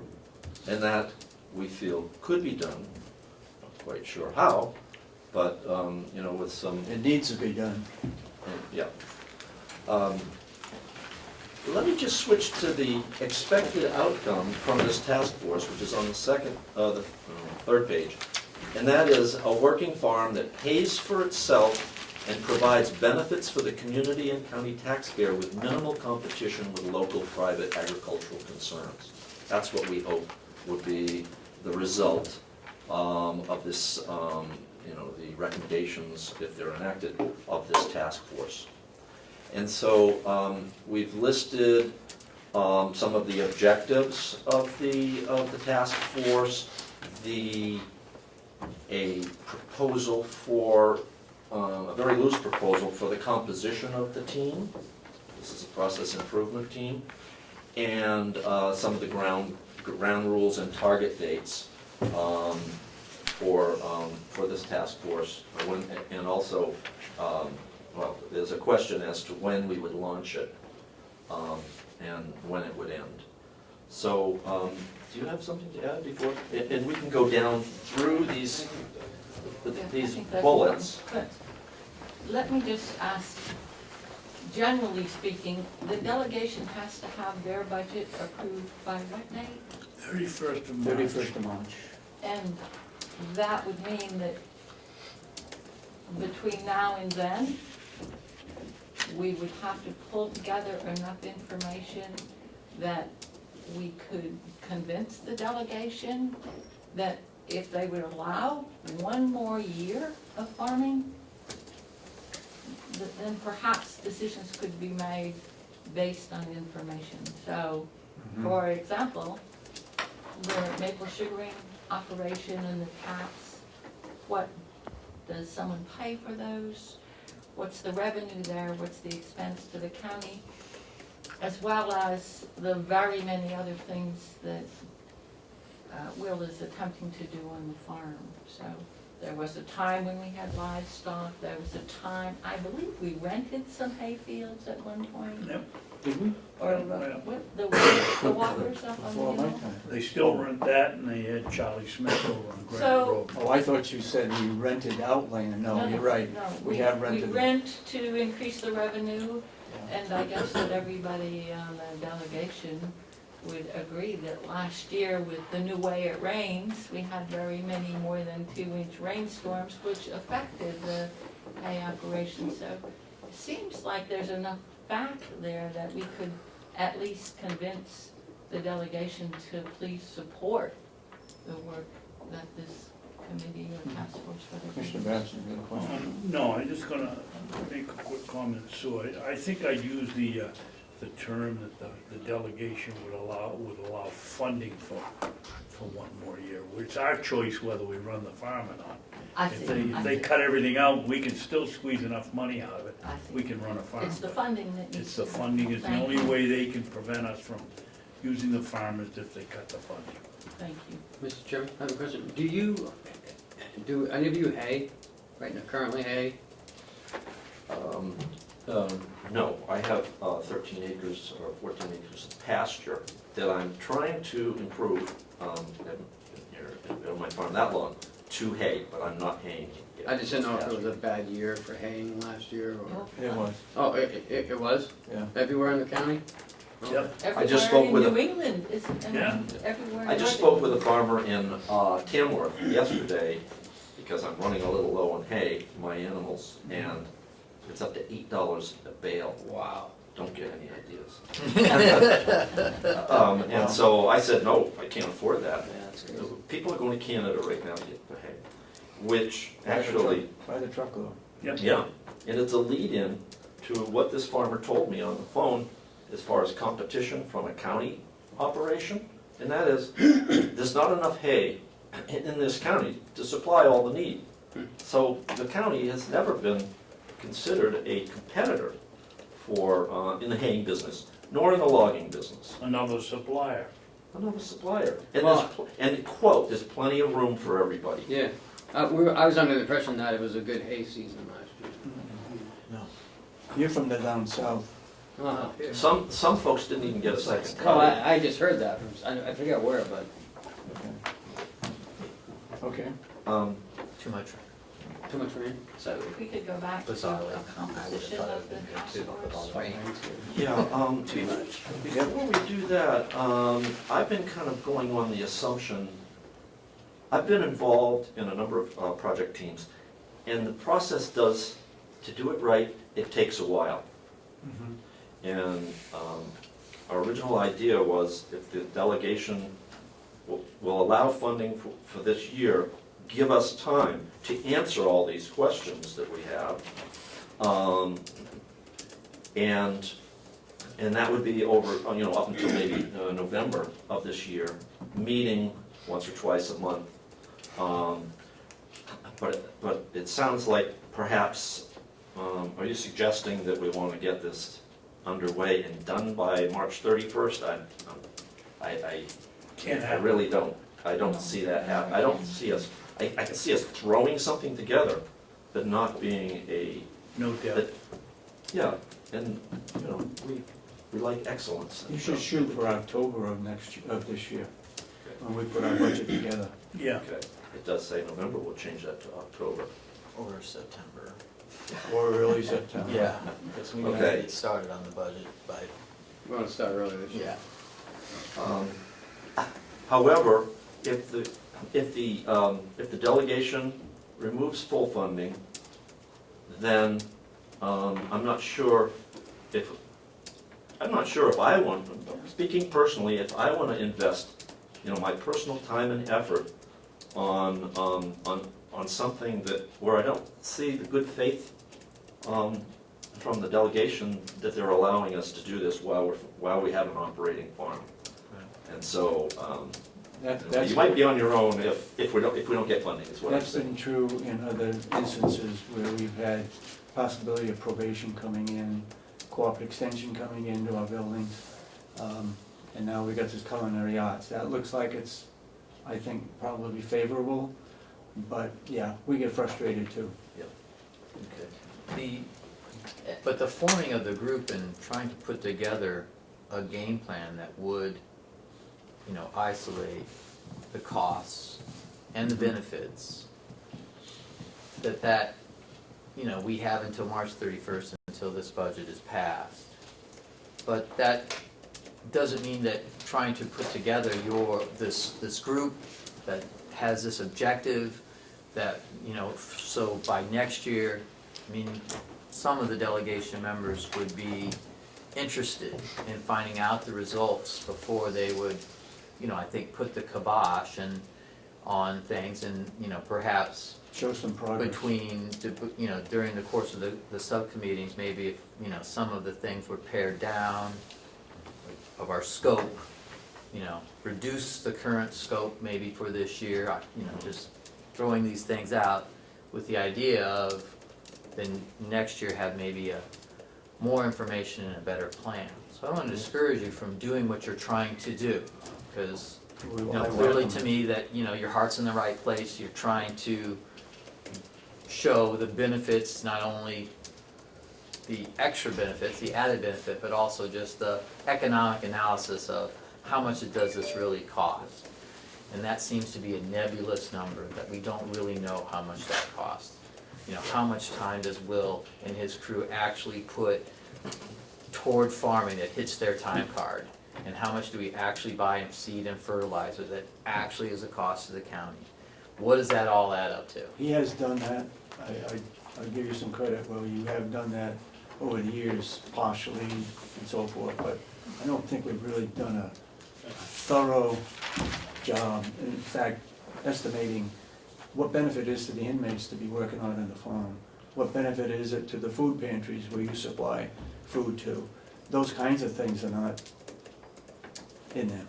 I think a complete analysis, like you said, I've tried to put bits and pieces together over the years, and it's always gotten muddied, and I think having kind of a third party,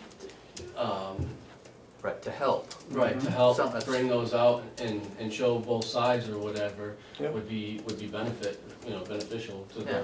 the farm, to the Something people. independent, get people on both sides of the issue, Yeah. working together to try to come up with analysis, so we can see how much of it's conjecture versus how much of it is real cost. Because we don't frankly know, and some of that has to do with maybe keeping better track of when we're changing light bulbs, or when we're mowing lawns versus when we're mowing hay. You know, keeping that analysis, you know, taking that time to really look at when are we doing the work for the farm versus when are we doing the care of grounds, and when are we working for the water, and when are we doing this? You know, these guys are gonna be punching in and out all day long, they're gonna need an app on their phone. But that's part of the problem, is your crew essentially does 4 things, maybe, well, probably more than 4 things, but, you know, that departmental problem of it being consolidated with other things that they do, getting that cost, I think, will be good information for the delegation. I think what we did was we put it in Public Works, but under Public Works, part of it is farming. Yep.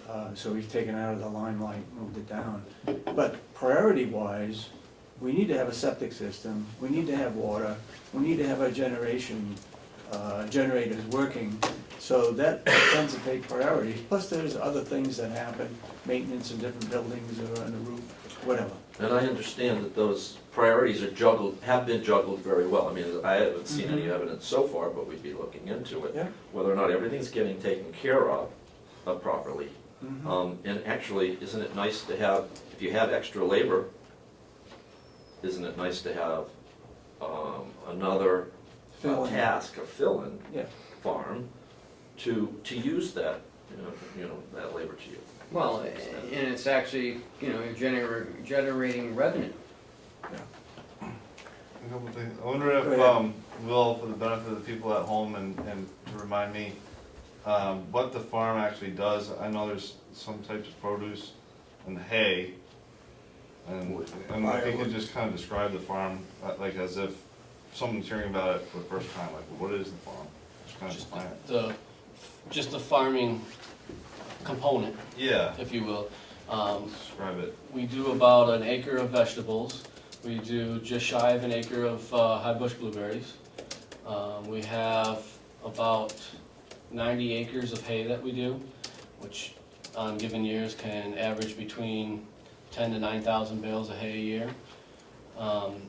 Then we do, in the past, we've done close to 80 cords of cordwood.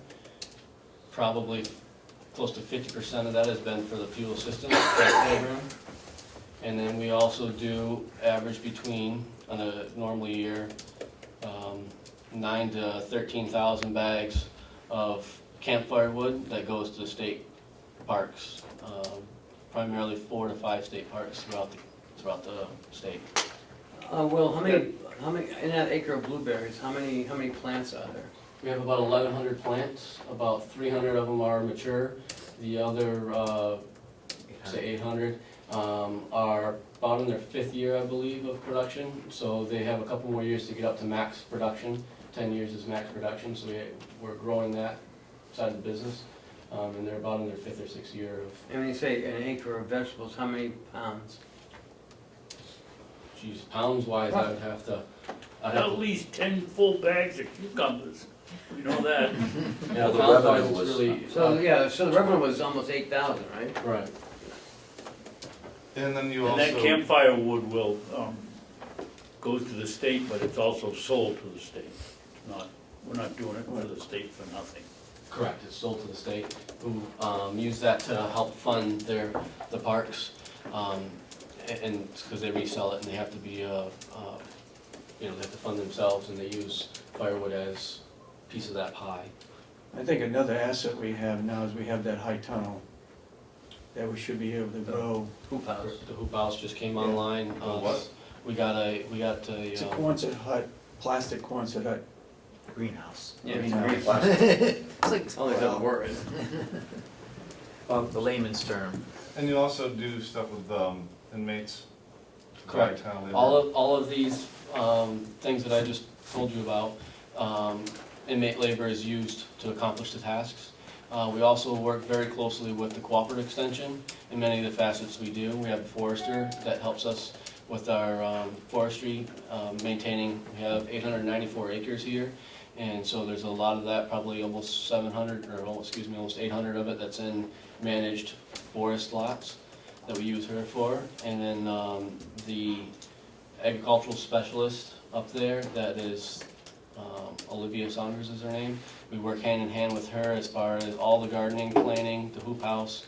We use cooperative extension also for our soil samples down at UNH, and get recommendations of what type of fertilization should be used in the hayfield. So we have a very integral part that we use the education and the resources through the cooperative extension. Did you mention the sugaring potential, the current action? There is some sugaring potential on here. That is one thing that we are, have discussed with the forester, and possibly setting up a couple of new bushes in the future to manage towards that. It seems as though some in the past have managed towards that, so we'd be on track. Currently, right now, we probably have somewhere in the vicinity of 400 taps that are done, and we get about 50 cents a tap, and the gentleman brings us, $200 every year for tapping those. So it's small, but it's helping, small. It's helping a local farmer. Right, exactly. And then, like I said, It It could be expanded. it could be expanded. We call them maple orchards. Right. Yeah, and one of the objectives here on this list is to assess the effects of expanding and/or downsizing operations on farm revenues. We're not just gonna see what would happen if we start leasing out land, but how can we improve revenues by expanding operations? If we wanna be circumspect, we need to look at everything, and I'm sure you'd be okay with that. Mark, what's the public, what's the public's perspective that you've talked to in the county about the farm? Well, everyone, without exception, has been are astounded that there's a move to defund the farm. I have to say, though, to be fair, they don't understand all of the issues, both pro and con. And that's what the task force is supposed to do. It's supposed to we're supposed to be balanced. It's really important that whatever we do is balanced and credible for both ends of the political spectrum, but to give the delegation and to give the public the opportunity to understand all of the issues in a way that will help them make decisions. And I think that's one objective, and that is to assess the current level of public support. But to your specific question, everyone has supported the farm. I've even spoken particularly with folks who you'd think would be competitors of the farm. For example, the president of Ossipee Mountain Logging, who competes for firewood. This gentleman told me that he is a staunch conservative, and yet he fully supports the farm as long as it's well run and it's paying for itself. And he said that he doesn't consider it a competitor. It's not competing with his product. The hay supplier that I talked with yesterday, Helen Steele in Tamworth, said that. Well, I think I've already said that another hay supplier, the county, is not considered competitive because we're all sold out essentially. Sold out. And so there is no excess capacity. I think you just touched on something, if I could just speak for a moment, when you started targeting, I think as part of your group of citizens, you should target people who are in the business from each segment of what we do here. Somebody who is a logger, somebody, Yep. you know, just as you mentioned, hay, who does hay, who's in, sells cordwood or campfire wood, I guess, and who does some vegetable growing, and also, and the blueberries. But I think also something that part of what Will said is here is the scope of operations. I think people think when we talk about the county farm, we're so used to seeing the expanse of rolling pastures, and when you hear the word farm, you think of something that's really large, when really he's farming 1 acre of vegetables. That's all, and 1 acre of blueberries. Yeah, we have 70 to 80 acres of hay that we do. 800 acres of woodland. But the 800 acres of woodland, we contract that out anyway as far as the harvesting. I mean, the management of that is something that we should do anyway. farming. That's not, It's part of farming. it's part of it, but it's, Managing a woodlot? but it's not, the management of it would be something that we would need to manage, whether, no matter how you look at it, we own the land, it's woods, we should manage it. That's our fiduciary responsibility to the environment, to the county, to the people of the county, and just like every landholder has, if they own wooded land, they should manage it using best practices. They shouldn't let it lie to waste. That's how this whole state makes money, is by harvesting wood. So, every landowner that has wooded property, they should be managing their property properly. And that's part of our fiduciary responsibility. You may not be aware, but we do have a forestry plan that was done a number of years ago, Oh, I where the don't- land was segregated out so that we could sustain a firewood operation forever. Oh, no, and I don't doubt that at all, but I'm just saying that that's something we should be doing, no matter if we have the farm or not. That's just part of our fiduciary responsibility to the people of the county, is to manage the wooded land that the county owns properly, to manage it properly. That has, I whether think or we're not they doing that. fund the farm or not, has nothing to do with whether or not we're gonna continue to manage the wooded land that we have possession of. We have to do that. That's what we, Have we, well, one of the complaints about the farm that I've heard is that, it uses, inmate labor, and that undercuts, private farm employees and the private sector. Have we ever thought about maybe either bidding out or allowing private farms to use inmate labor? You can't. You can't, Yeah, it's the against the RSA, law. you can't use inmate labor. For profit. For private? Right. We can, because, it's in the RSA. Okay.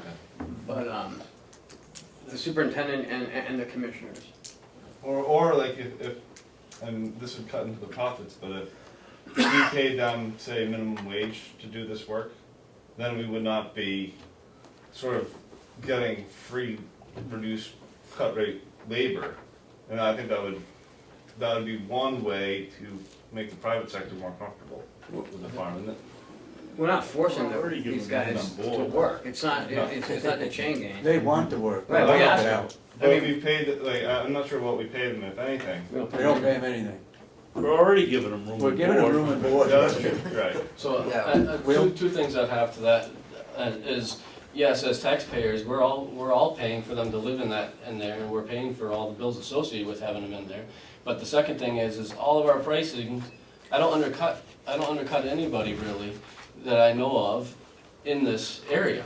All of our pricing that we sell is sold at the same price as the market. Sometimes, in a lot of cases, even higher because of this concern that you're talking about. So my corporate prices, you can find it cheaper to buy than you can buy from us at different times of the year here. You can find hay cheaper than what we charge for it. So it's not that I'm undercutting any business.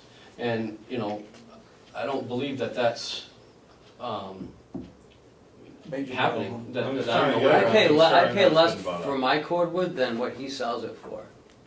Yeah. I Which would becomes have- my challenge, I believe, the challenge of the farm and me as the manager, that I have to provide a product that people wanna pay that extra money for, and are still willing to pay that extra money for, just to beat beat those naysayers, if you will, that you're saying, say that I'm undercutting people. I'm charging them more and I have to provide a better product to get people to pay for that. So I guess I would disagree with that we're undercutting. I mean, I'm just trying to express the Sure. concern that I heard, Yeah, not yeah. necessarily I'm taking a position. No, I agree, or I understand. You look pretty mean though. Looks like you meant it.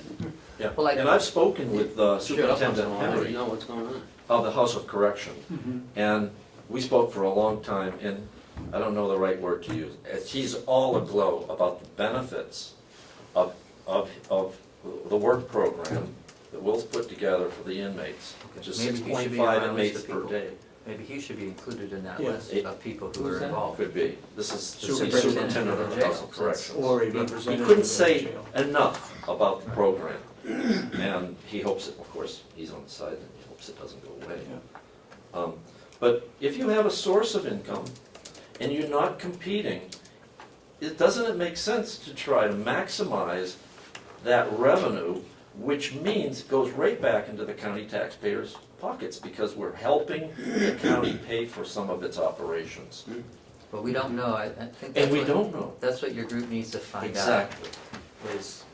Is what is the scope, truly what is the scope of what they're doing and what is truly the cost versus the benefits of you having the inmates have something to do, you know, versus having fresh produce available for the nursing home.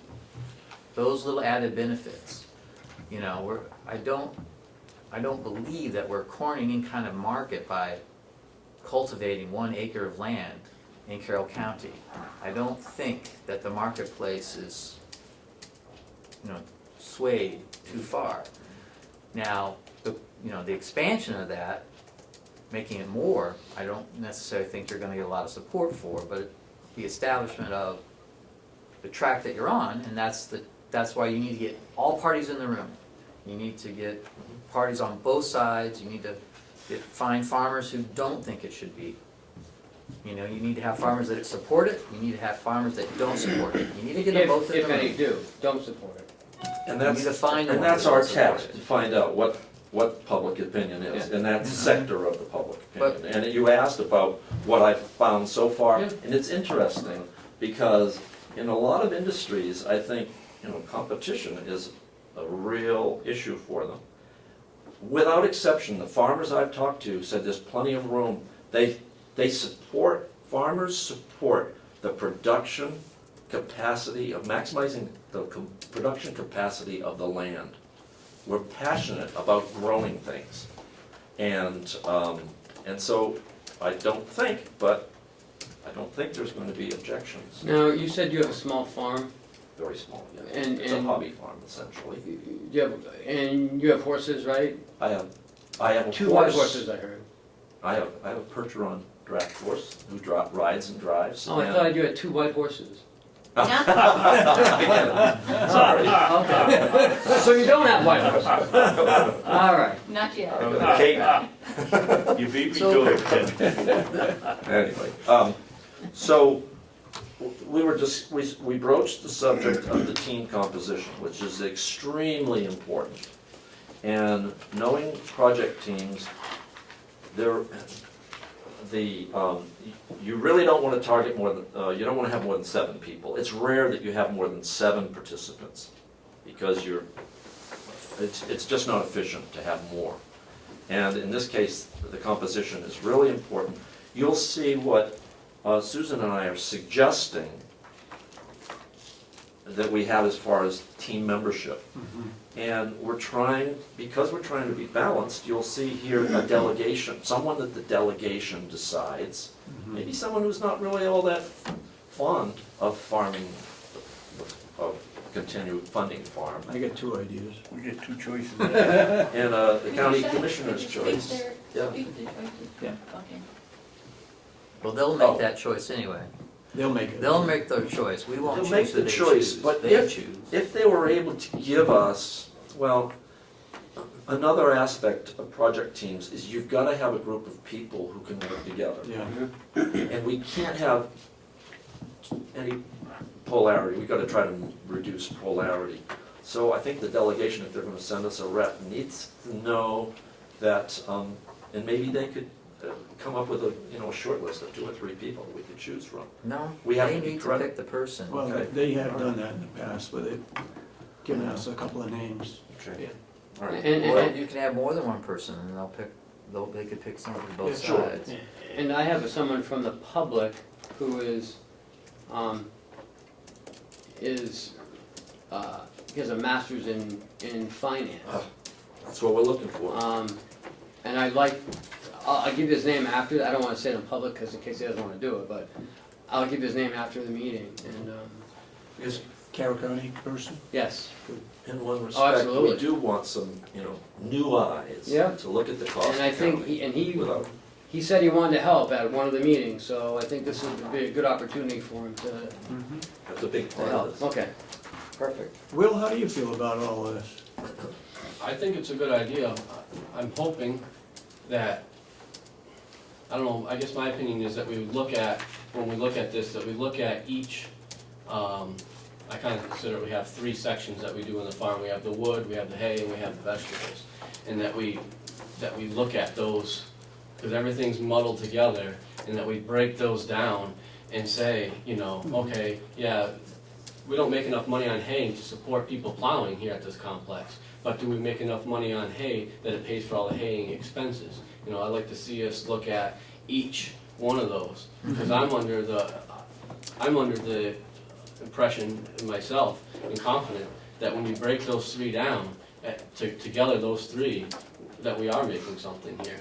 And I just have a hard time always trying to prove that, and then I get put back 3 different steps every time I try to say that. That's why he And needs. so that's why I'd like to have a committee. I think this would be a great idea, and break down those 3 elements that we do and really see.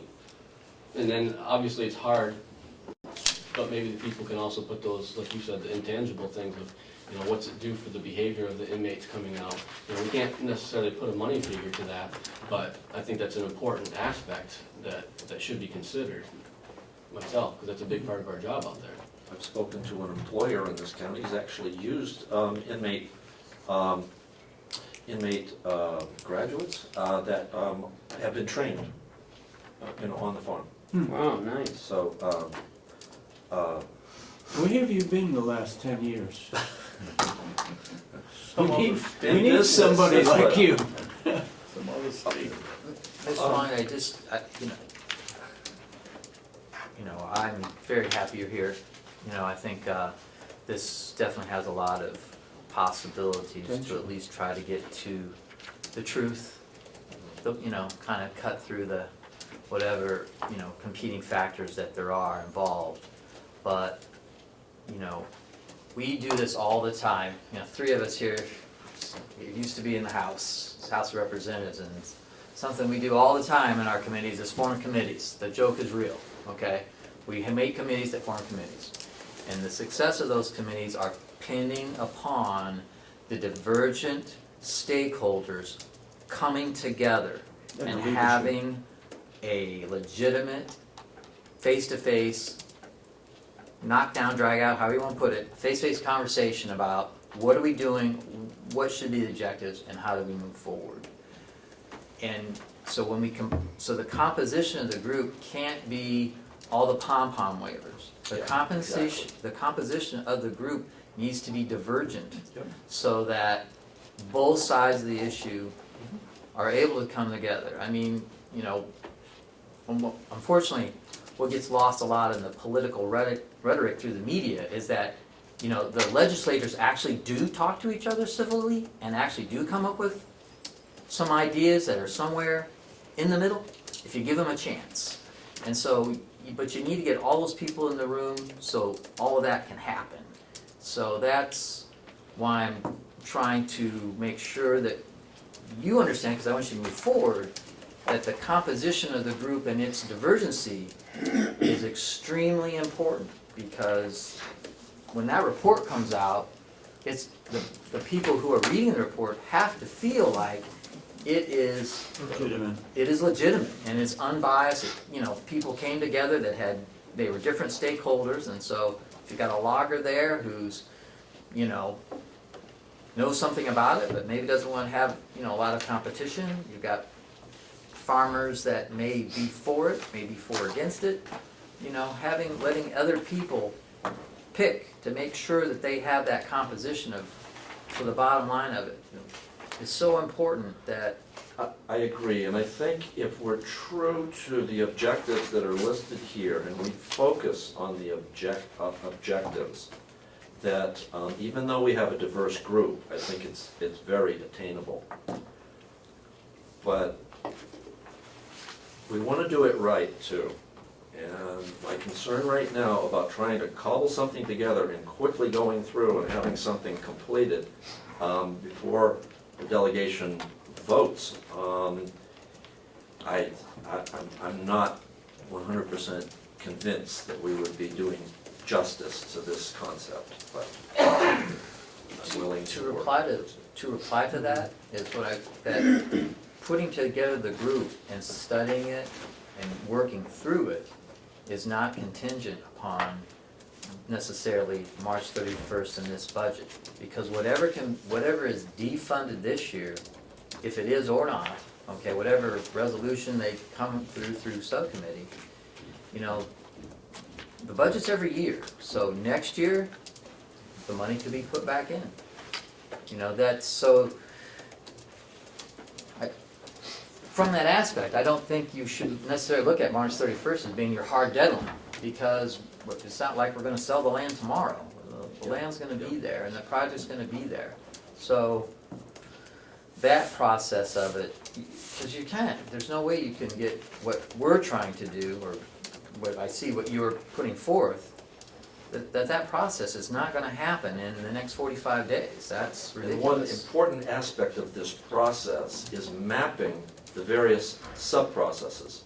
That takes some work, that takes some time, and you have to be doing it. You can't lease it all up and then Will's got a let's big make part to assumptions play in on it, that. yeah. Well, the other question I guess I would have is, I understand what you're saying, Commissioner Ahlgren, but every time that you put me out of business, and I'm gonna say this as Campfire would this year, every time you have a political thing that you put me out of business, you endanger my relationships with my customers, and that I'm gonna be able to keep those customers coming back to rely on that service and that revenue the following year. You know, you shut down all these hay fields, people are gonna have to go find hay somewhere else. And once When they come back to me, I might get a lot of them come back, but I might lose some. So you just gotta keep in mind the situation and people that their boots are on the ground running this for you when you're going through that too. And there's plenty of other campfire wood suppliers. So if we shut down, there's plenty of place for them to go. Right, no chance. Well, You don't wanna let the competition in the door. I mean, it comes down to that. You're in business. Well, Susan? I just had a question as to process here, and when I spoke with the commissioners once before, asking that if they do take a major hunk out of the farm budget and it affects marketing, would we be able to have, you'll stand behind us to have a public hearing between now and? I will. I wrote Make the that down, motion. that we can help you guys to have a public hearing Thank and invite the general public in to make their comments known as a group. Now, maybe we won't get any participants, I don't know, but Is it possible to set depends a how we date set for it that up. now, so we can start working on that? What's that? Why don't we wait and see if the delegation cuts the farming out? Because if they don't That cut it makes out, we sense, don't doesn't need to I don't inflame know if we have to anymore. wait. Thank you.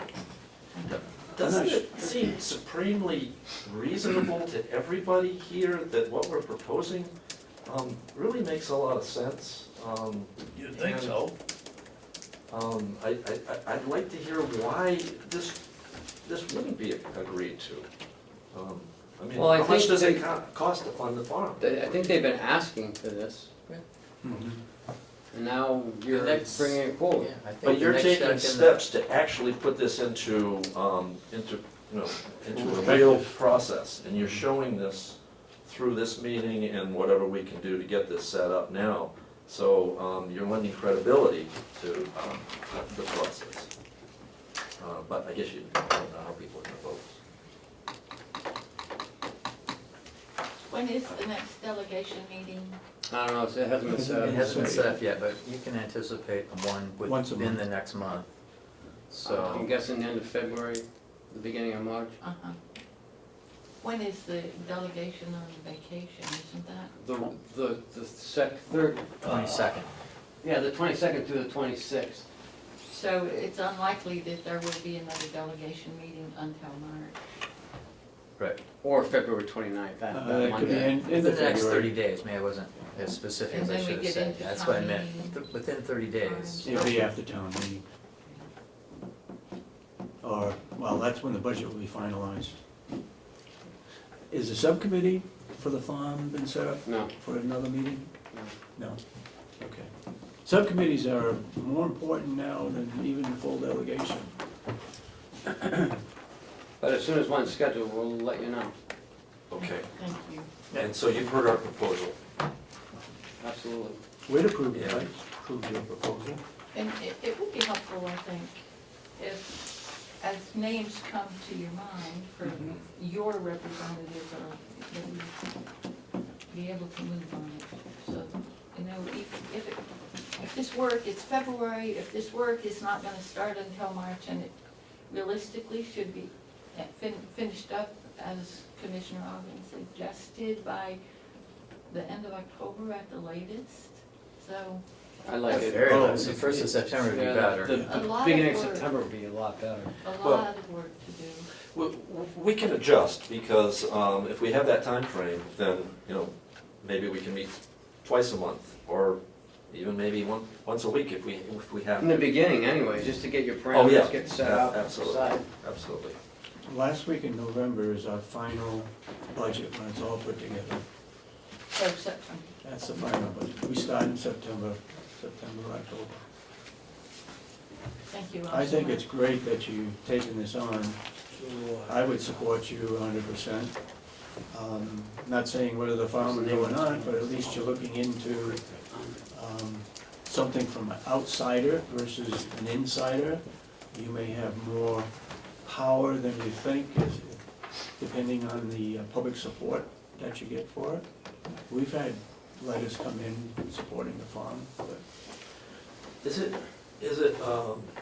it possible to ask the commissioners as a group to go on record as supporting our proposal, and that is full funding of the farm while we conduct a process improvement?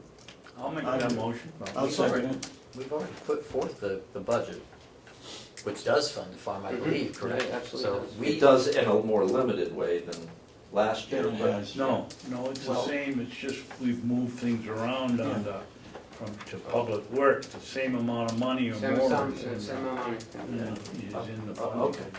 Yeah, so the money's currently in the budget to operate the farm just about as usual, other than the Make a The motion to campfire wood, support right? his proposal. I just did, I said, I'll No? make that Sure, motion. that's in there. All right, I'll second it.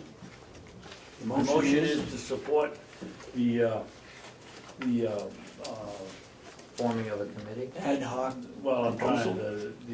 the forming of a local, ad hoc committee to study the viability of the county farm, as suggested by, Ms. Wiley and, Mr. Long. Second it. Any further discussion? All Or those, as presented by those two. And so, all those in support of the motion, say aye. Aye. Aye. so the fact that you've submitted a budget to the delegation with the farm fully, well, funded, that's tacit, that's a tacit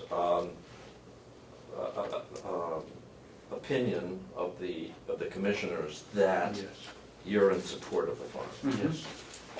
And what's happening now is that the subcommittee, that work that Will is doing with the subcommittee, they're working on what the delegation changes may or may not be. Yep. So involvement in that process, as I say, this year, the process is in subcommittee. For next year, this work can come through so the commissioners can present better in the next budget, which we will always which can always be presented by the commissioners. That's our budget, what we think is right.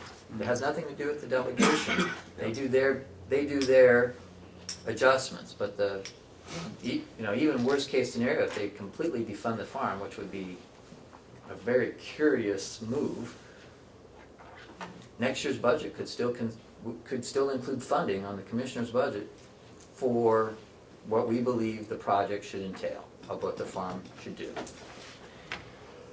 And is it appropriate, or would the commissioners agree to actually sending some type of a missive to the delegation as a whole that you're establishing this task force and you're going ahead with it, so that they really know that you're putting the rubber's meeting the road and we're actually proceeding with this, and perhaps that might color the way folks might decide to vote.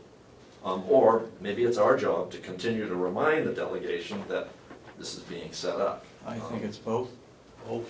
Normally I do an administrator's update at the delegation meetings. I'd be happy to throw that in.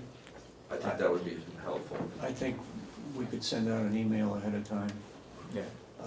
You could, saying that the Board of Commissioners has agreed to a proposal to have a task force that would study the Good to be formed, the yeah. farm.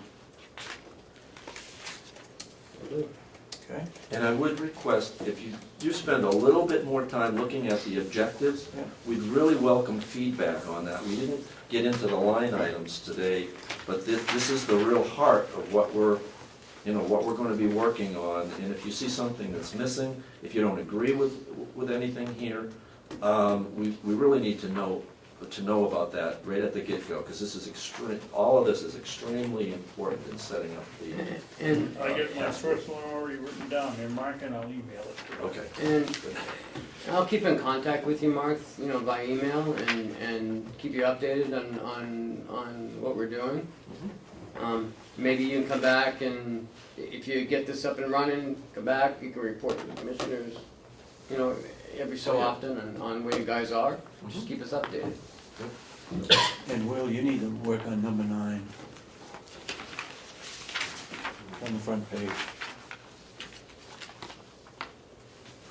Try to itemize and do the best you can on water, sewer, those kinds of things. Again, I know you've done it before, but see if you can't come up with some figures that you can always work on. Okay? And maybe folks can help on your end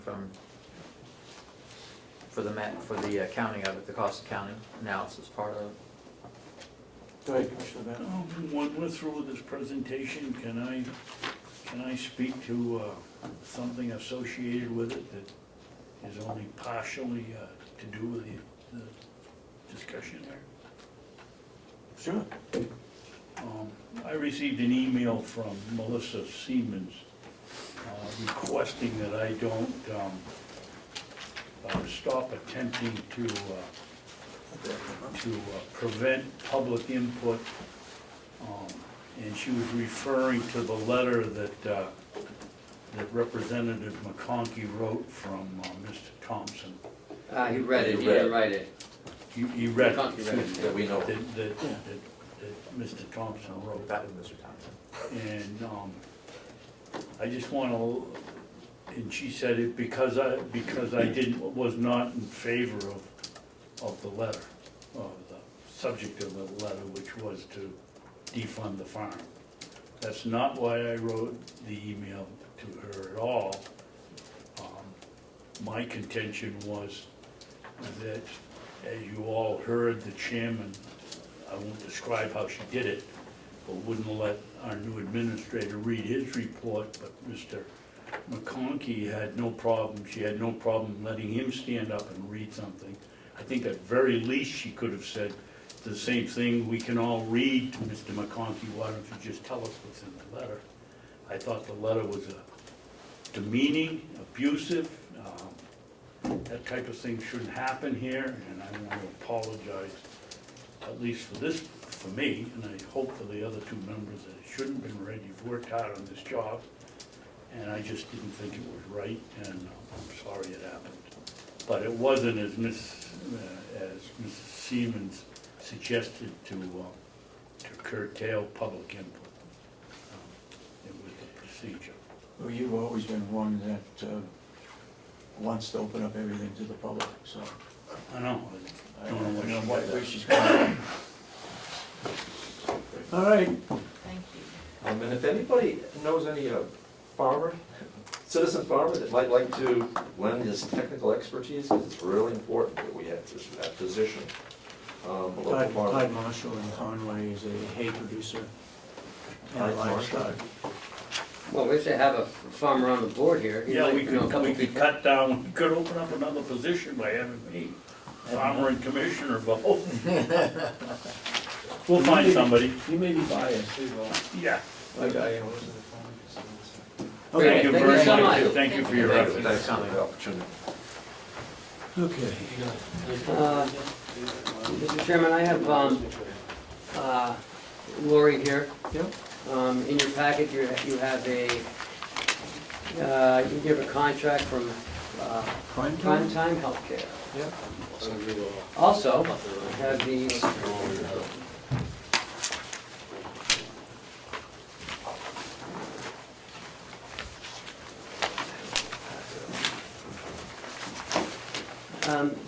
did you have this in your packet? I made four No. sets. You have Yes, that? I got that. Okay, you have that in your packet. You didn't get it, you already have one in there. That's mine. So, Lori's here to talk about RNs. We're down a few RNs. And if you look in the ads in the Comeau Daily Sun today and the Laconia Citizen, and Laconia Sun, there are ads in there for, RNs, LPNs, and also for home care, LNAs, RNs, LPNs. Having a hard time, especially on the overnight, right, Lori? So let's go ahead and tell a little bit about what we want to try to do. So, just a little bit of background. Right now, we have 2 full-time and 1 part-time on a night shift. One position has been open since prior to me coming, so over a year. What we've done with the one is move the supervisor into that position. It's really a charge nurse position, so we've had to pull the supervisor for a year to do patient care, basically, pass the meds and do the care. We're now at 2.5, so it's just growing. It's a tough shift to hire night shift. There's a shortage in the state of New Hampshire, so it's not just us. When I go to my New Hampshire Director of Nurses meeting, we every month talk about the same thing. Everybody's struggling, so. Mr. Chairman, Can we interrupt you as we go along? 'Cause Yeah, please, I'm not please do. knowledgeable on this subject. Please do. Mr. Chairman. Do your nurses, the ones Gentlemen, you're looking for? Gentlemen out back, Mr. Brown, take your conversations outside, please. All right. To the, you said you had 2.5. Is this, this is night shift only? Yep. And it takes 3 to cover the total week for 7 days? We have 4 nurses and 1 supervisor on the night shift. Currently, we are working with just the 4 when we can fill it. There are times that Megan and I have come in half shift to kind of cover that med pass in the morning. We're trying to utilize medication nursing assistants for the medication piece, but the way the building is structured, not being units being close to each other or having to go upstairs, it's really unsafe to not have 4 nurses in the building for the supervision that's required of the other staff. Because we run pretty light on aides as well, so to 25 to 26 residents, we only have 2 aides. So it's kind of critical to have the nurse there as Okay. well. Okay. So we've been using agency when they can send them, right? Right. Is agency having a problem too, out of Conway? Agency, I think there's agency, they just to travel, most of the agency companies we use are in the Manchester-Nashua area, so to travel over here, most of them are located over there, so we're only covering 2 to 4 shifts by agency. The 1 shift last week, they called out, so we were stuck. And with agency, we're paying anywhere from $78 to $85 an hour.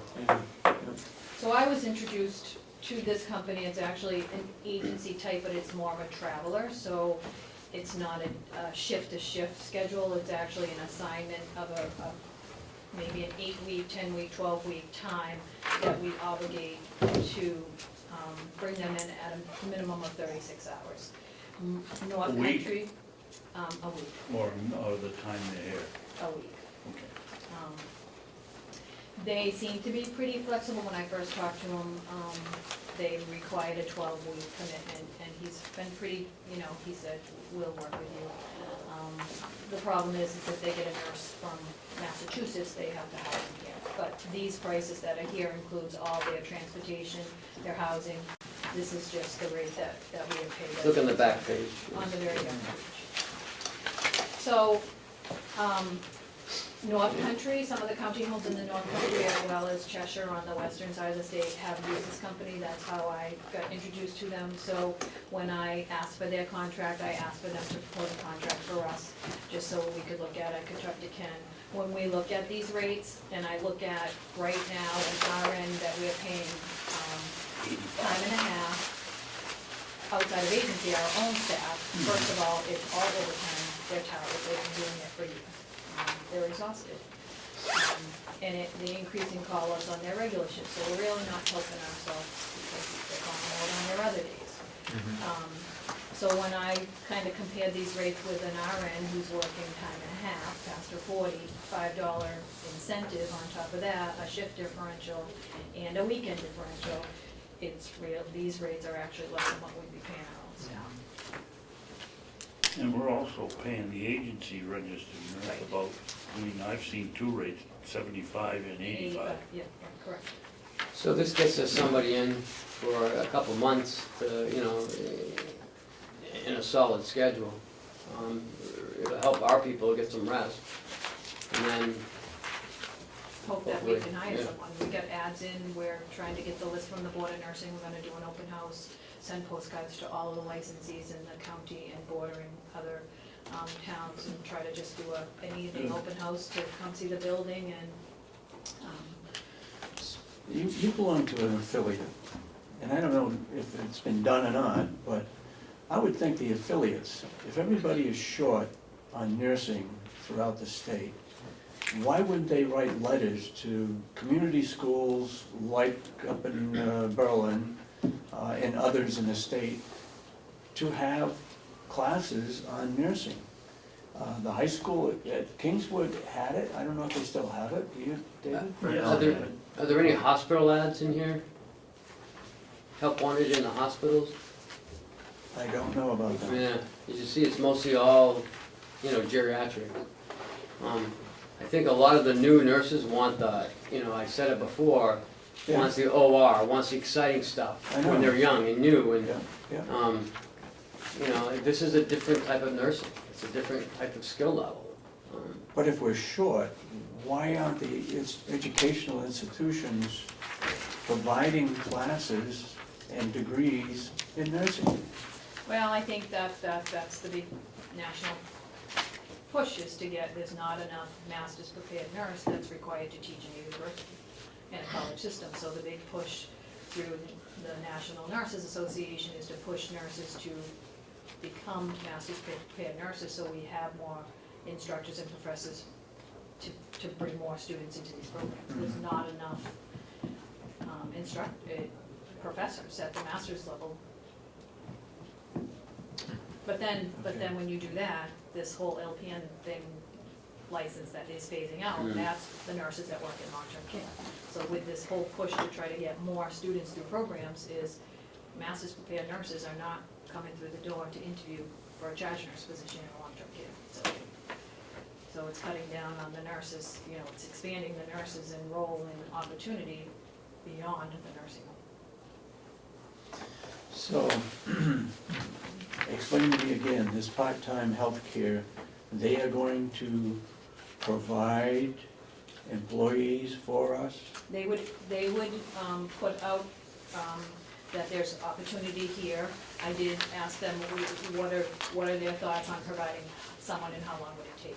He said typically they don't have difficulty placing people, because people that work travel, like, want to travel, they don't have family commitments, that's what they do. Yep. So they might have a Massachusetts nurse that goes to California for 3 months, and Yep. goes to Vermont for 3 months. Yep. That's what they commit to do. But there's no guarantees with these people. There's not, but he told me he's pretty confident that he could find someone for us within a Just couple weeks. Someone who may like to ski or something, may wanna come from, November 1st, go to Florida. Right. or come up here and ski. Takes a couple weeks, they have to do if it's somebody that's not already through the system, they have to do criminal background check and physical and all that stuff. But he said typically within 2 weeks, once we determine our need, they would be able to. Okay, so the Go ahead, Commissioner Babson, you got your hand up. Just very briefly, I just scanned it quickly on your term of agreement. I'd strike out, will continue indefinitely.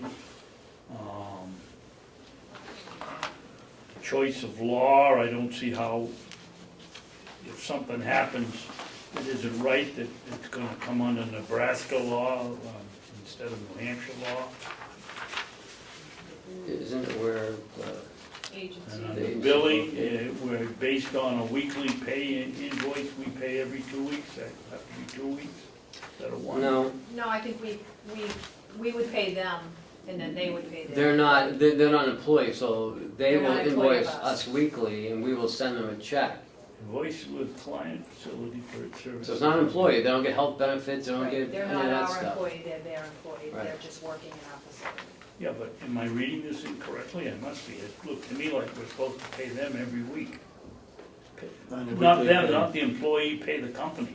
They will send us an invoice weekly, by the time we turn it around, it's like, 2 or 3 weeks. But they'll send us an invoice every week, is Right, what and they then, do. and then they'll charge us a finance charge if it's over per month.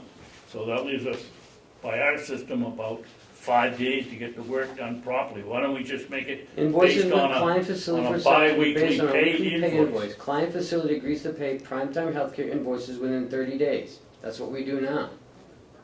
That's right, but you're just saying it could take up to 2 weeks, you just said it yourself. From From the time that we get the bill till the time we pay it. when they invoice us, I'm sure they'll email it or send it to us, just like a regular invoice. Okay. All their invoices are 30 days. It doesn't matter, some are 21 days. Someone quicker than that. Right. So, it's not gonna be any different in the way we pay this person, this vendor, like our regular vendors. Anything else? My only other comment, I wouldn't leave the door open. You wanna leave the door open?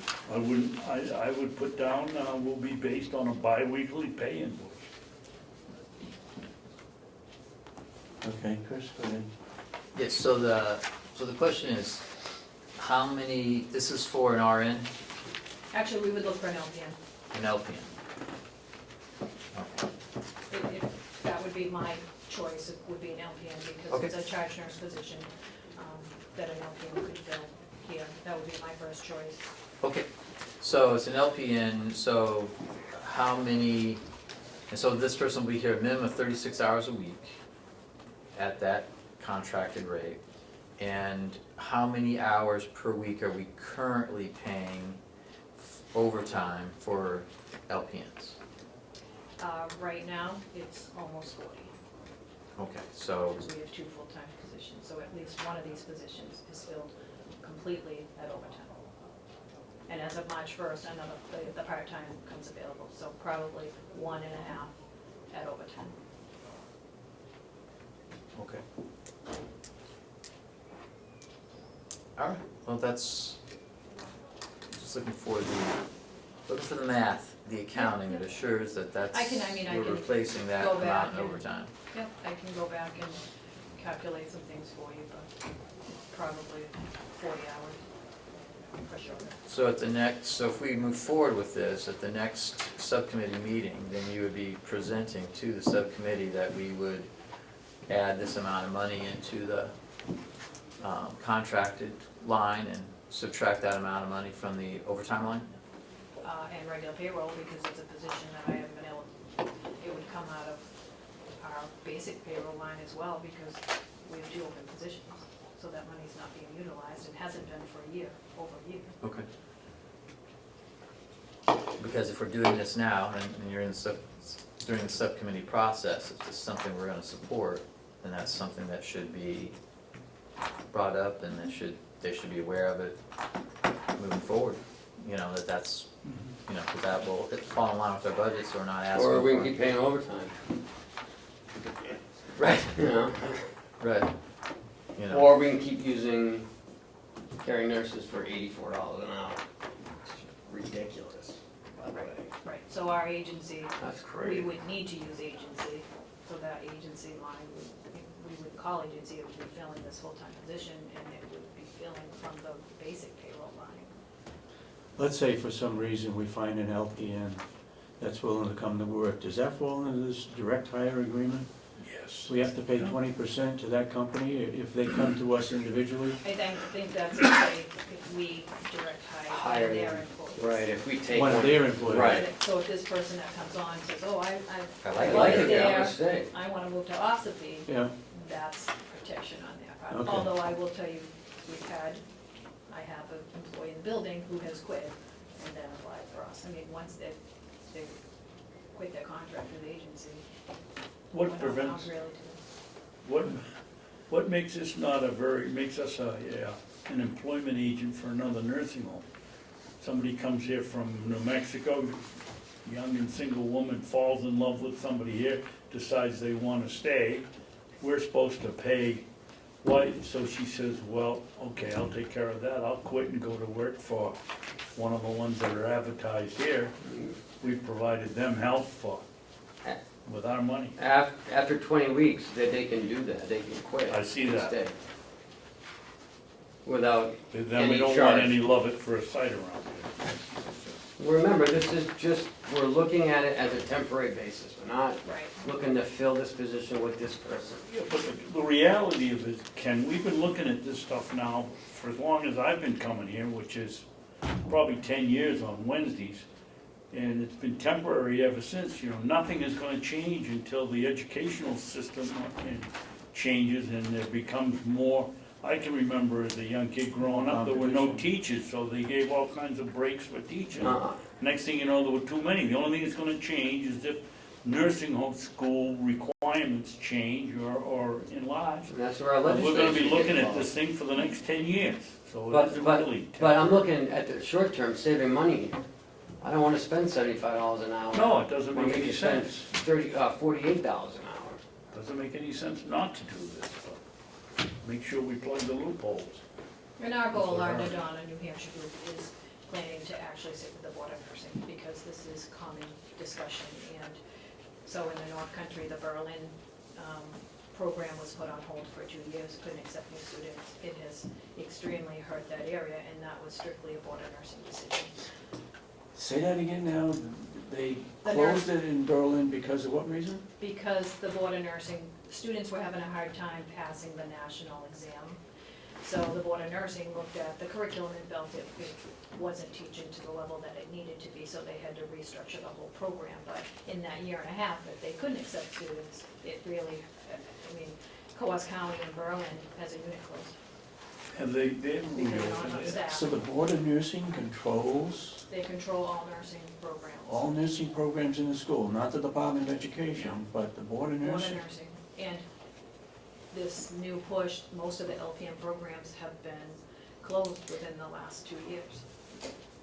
Berlin didn't reopen, did they? They did. They did open. Yep. This year is the first year Yep, back yep. online? Oh, I didn't know that. well, we need to So we are Give them a gonna, meeting. get involved, and we're gonna do whatever so that they hear us, of what's, you know, they're not out here. The Hampshire Most of them- Association Yeah, of Counties Matter of fact, the person you need to talk to is already heard what you had to say.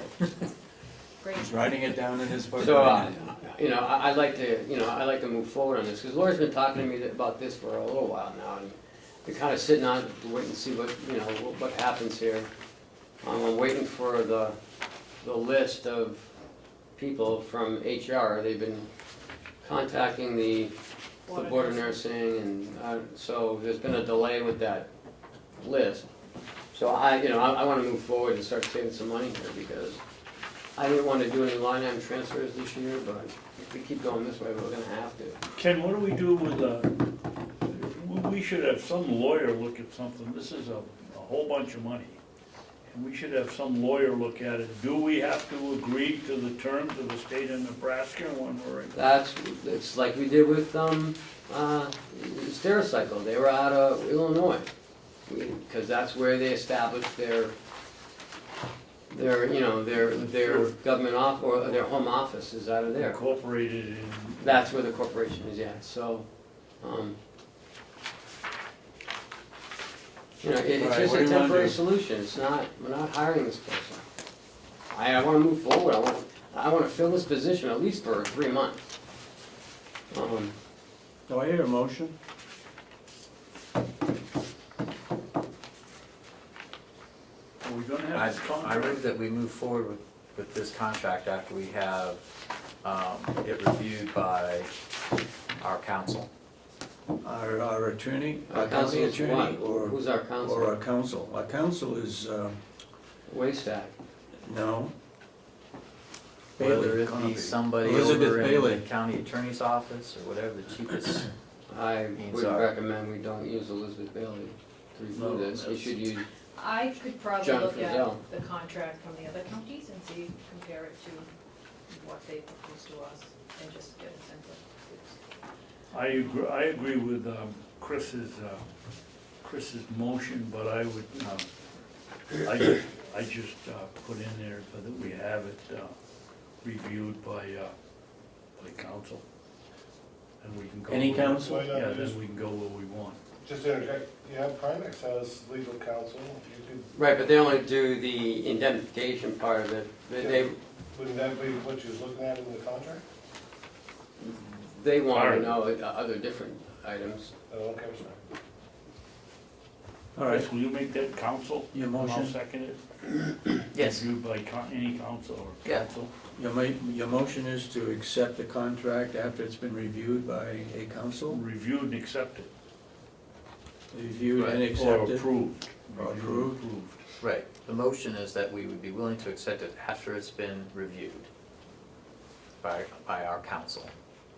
Seconded. You second it? Any further discussion? All those in support of the motion, say aye. All right. Aye, and so voted.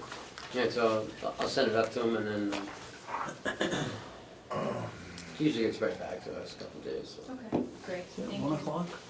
Yes, I brought lunch for you guys again, so. You did? I did. Thank you. You're welcome, thank you. Laurie. Thank you, Lori. That is it for presentations. I have, in your packet, you have an RFP that Jason's put together for your review over the next week. I've gone through a good part of it. And we're looking at 15 years. Who wrote this? Did he write this, or? Which contract are you looking at? I'm looking at this proposal, what? request for a proposal. For what? For The Carroll County consultant? Department of Corrections, Yeah. looking for a corrections consultant. Yes, that's it. And I'm reading it, and it says the bidder will have a minimum of 15 years' experience. Mm-hmm. Bidder must have 15 years' experience facilitating meetings. With Bidder two must have a criminal minimum of 15 years' experience in design and development of evidence-based programs and practices. Who wrote this? Did a company write this? justice. No, that's Jason said he wrote it. Jason wrote it, okay. I didn't get a copy of it. There you go. Is everything right in front of me? I haven't gone anywhere and it's not here unless I'm looking at it and don't see it. Is it over here? I believe so. You're right. This has to do with that $30,000 that Yes. we were talking about? Yep. You know, I found, and I'll share it with others, where, who was the presenter last week? Kevin Warwick? Warwick. Where he has submitted something to us. Remember I said, you've been here before. Well, I found the document Yeah. that he had submitted. I don't know if you've seen a copy of that or not. I'm not. It pretty much talks about what he presented. And that was done several years ago. But I'll share that with you. I think I can find it fairly quickly. Okay. So you want us to look at this for? Yes, Okay. for next week, and give me your, Okay. some of your, comment.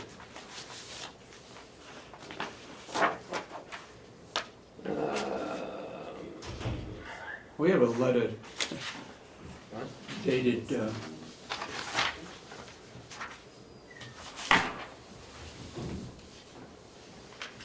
I'd like to talk about, the Eastern Slope Airport Authority. We probably should have a representative. I brought it up a couple of months ago. It's located in Freiburg. Isn't that right next door to Eaton?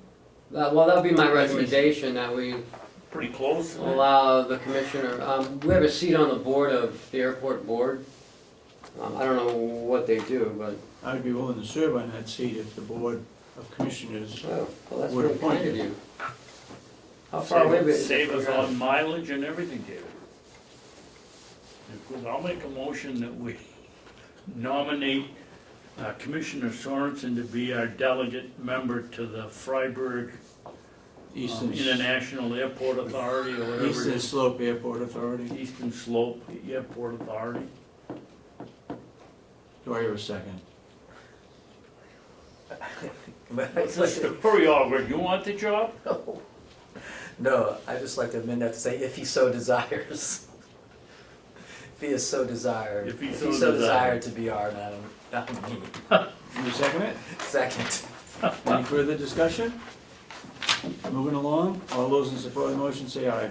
Aye. So voted. I abstain.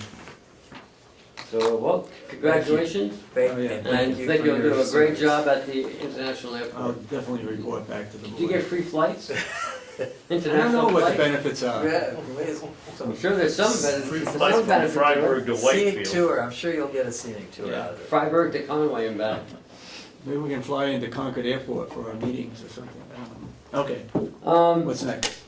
a couple updates, apparently, Belknap County, the Belknap County Convention is, cutting all outside services, or reducing the outside agencies. Belknap is? Belknap is, yeah. UNH and everybody else, right down to, the court-appointed advocates. It's their first year and they just cut it out. Who's, the commissioner doing this or the No, delegation? the delegation. Delegation. The commissioners voted to fully fund them. Their next meeting is in 2 weeks. They're gonna decide what they're gonna do. Well, I hope there's an uproar in the community. if- Well, there is Be a fun already. one to attend. Yeah. So, that's that, and, Ken, yes, excuse me, somewhere along the line, we left off with the $30,000, no, we For can the- talk about it. yeah, but we didn't go into the next one. What is House Bill, the next one, the last one you list was House Bill? 1585, that was the one I testified at on. Was that the Cordelli bill? Yes. Okay, thank you. And one other thing, if we're still on the, oh, that's your your updates. Yeah, do My we have to, update is. do we have to do, I'm not done mine. Okay. Are we done, Go ahead. do we have to do anything with the Hales location thing I gave you, or is that just information?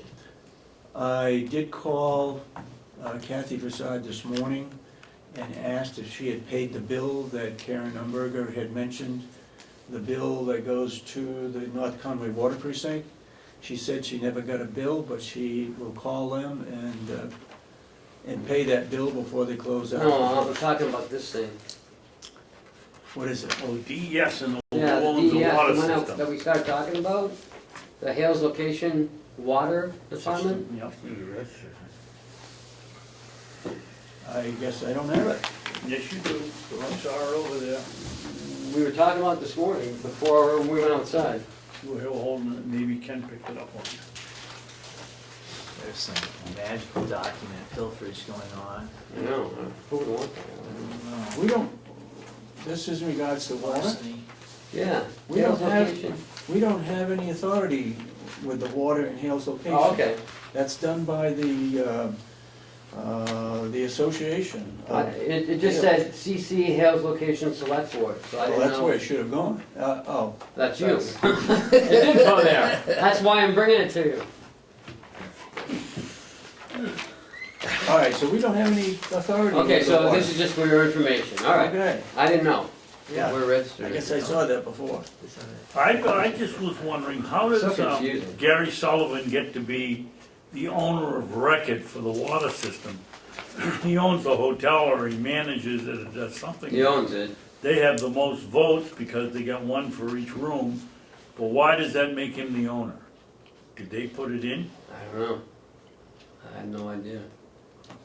He may have been the contact. It's like you being the assistant superintendent of schools. Oh, look at that. How's that going? Well, that brings up my last subject now. Are you done, Mr. Administrator? Yes, Mr. Commissioner. When I visited Mr. Richards, he was gonna go back to the school board and recommend that 1 through 8 be allowed to attend the Conway School. He said he'd take it to the school board. It was my understanding that they were gonna meet the first of the middle of January, the 15th, somewhere in there. They met, and they've met again, and I still haven't heard from him. Just to update, I will call him today and find out how that was resolved. Because we ought to get back to Hale's location, what they can tell potential buyers. In your packet, you have non-public minutes from August. We remember we go over every 6 months.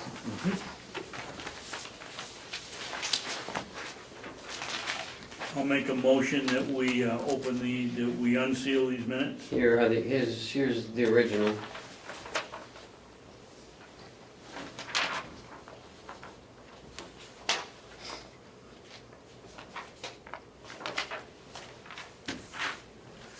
Same one. Same one?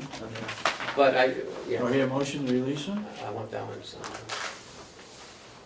Which one do you want signed? That one. It has the holes in it. August 19th, 2015. What do you look for? Session 1 of 1. This week's signed minutes. Do I hear a motion to approve session 101 in non-public? No, we've already approved it. What we're doing, the motion is to unseal them. Okay. Do I hear a motion to unseal them? Yes, I made it. Oh, you did. Second it? Second. All those in support of the motion, say aye. Aye. Aye. Aye. Unsealed.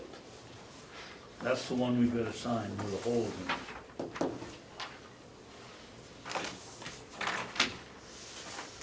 These are the minutes from last week. I don't know what happened to them. We never got them back down to us. Do you want, we all have to, No, You can if you want to October initial it. 27th. Go ahead. Last minutes. The 20th. Oh, Ken, could I initial that? Yes. See, Somebody, I don't know where they ended Oh, up. so we just need to re-sign it? Yes. do you have these? We just don't have They to these sign week's they copies never on came file. to me after your meeting. Oh, They you got No, me we to didn't sign this them. way. We didn't sign this must have week. gotten stuck in. Oh, last week's. Last week's we don't have. Need to initial up there. You wanna pass it over and I'll sign it? Let's see. These are last week's non-public minutes. Session 1 and 2.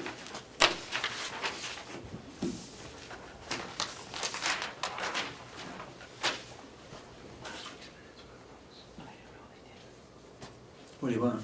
The minutes of last week, you guys approved them. You approved them, but you guys didn't sign them today. Don't be The looking over 27th. here.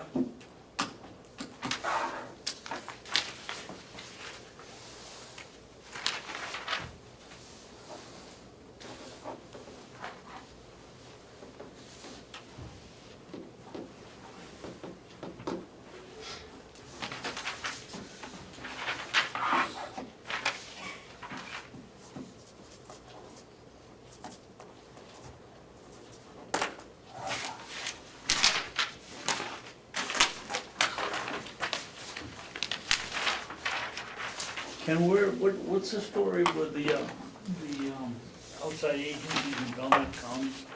Obviously, the commission's budget's gone in, they approved it, it's gone to, how do they operate? Subcommittees over there? or Yes.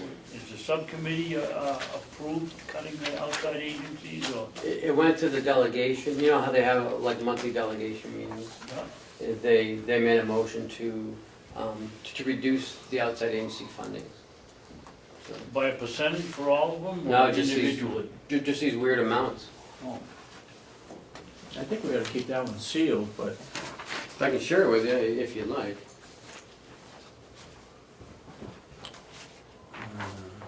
Oh, But if you would just focus on this now, okay, and then you can read that after we go.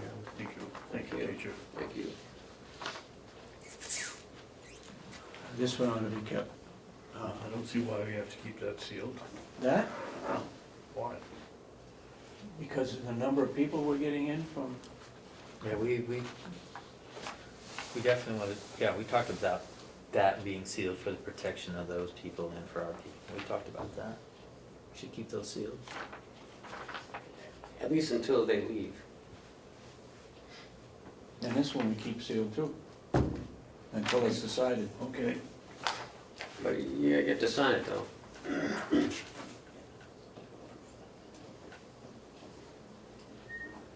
What do you have, something like the president, different pens that you use to sign? I give them away afterwards. Okay.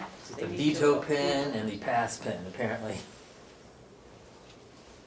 I think they both ought to be kept sealed. So anyway, if we can This make one a- hasn't been adjudicated yet. That's what I'm saying. Keep it Right. sealed. To keep it sealed. That's why I asked to keep it That's sealed, so both of them. So I make a motion. The motion was last week that we keep them sealed, Yes. so we don't have to have You another. say you don't? motion. Okay.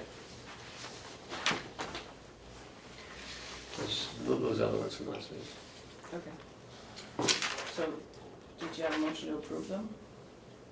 We approved them last week and we sealed them last week. I just have to sign them. Okay. All we had to do was sign them, okay? That's it. We have non-public. Any public input before we go into non-public? Mr. Brown?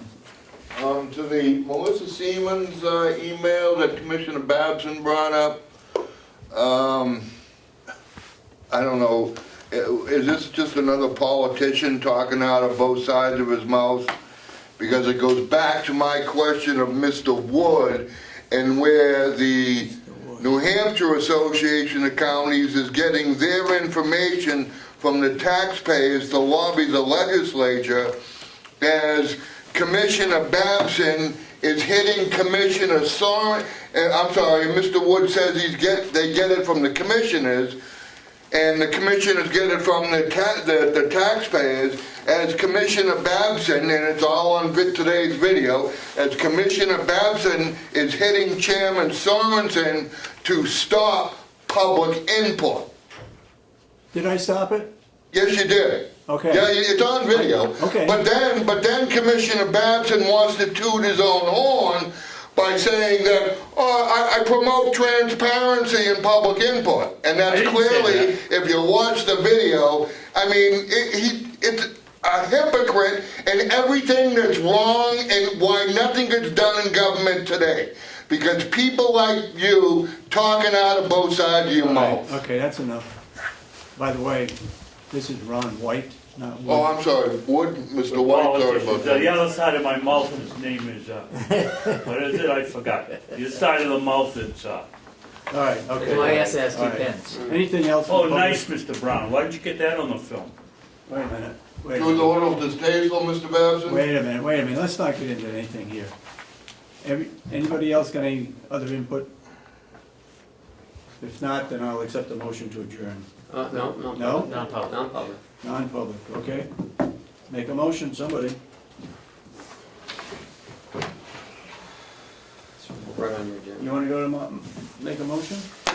To go to non-public? Yep, I'll make a motion, we go into non-public 4. There's something that's signed that before I get tagged with not having it. Session 1, we only have one session, so. That's amazing, huh? Yeah, for, on the 91A.3, paragraph 2, parentheses C, matters which if discussed in public would likely affect adversely the reputation of any person other than a member of the body or agency itself unless such person requests an open meeting. Okay, Roll call? roll call. I'll second it. Roll call. Commissioner Ahlgren, Yes. Commissioner Sorensen. Yes. Commissioner Babson. Yes. Okay, we're in non-public. Thank you, Commissioner. Thank you. Thank you for coming. Thanks, Ron.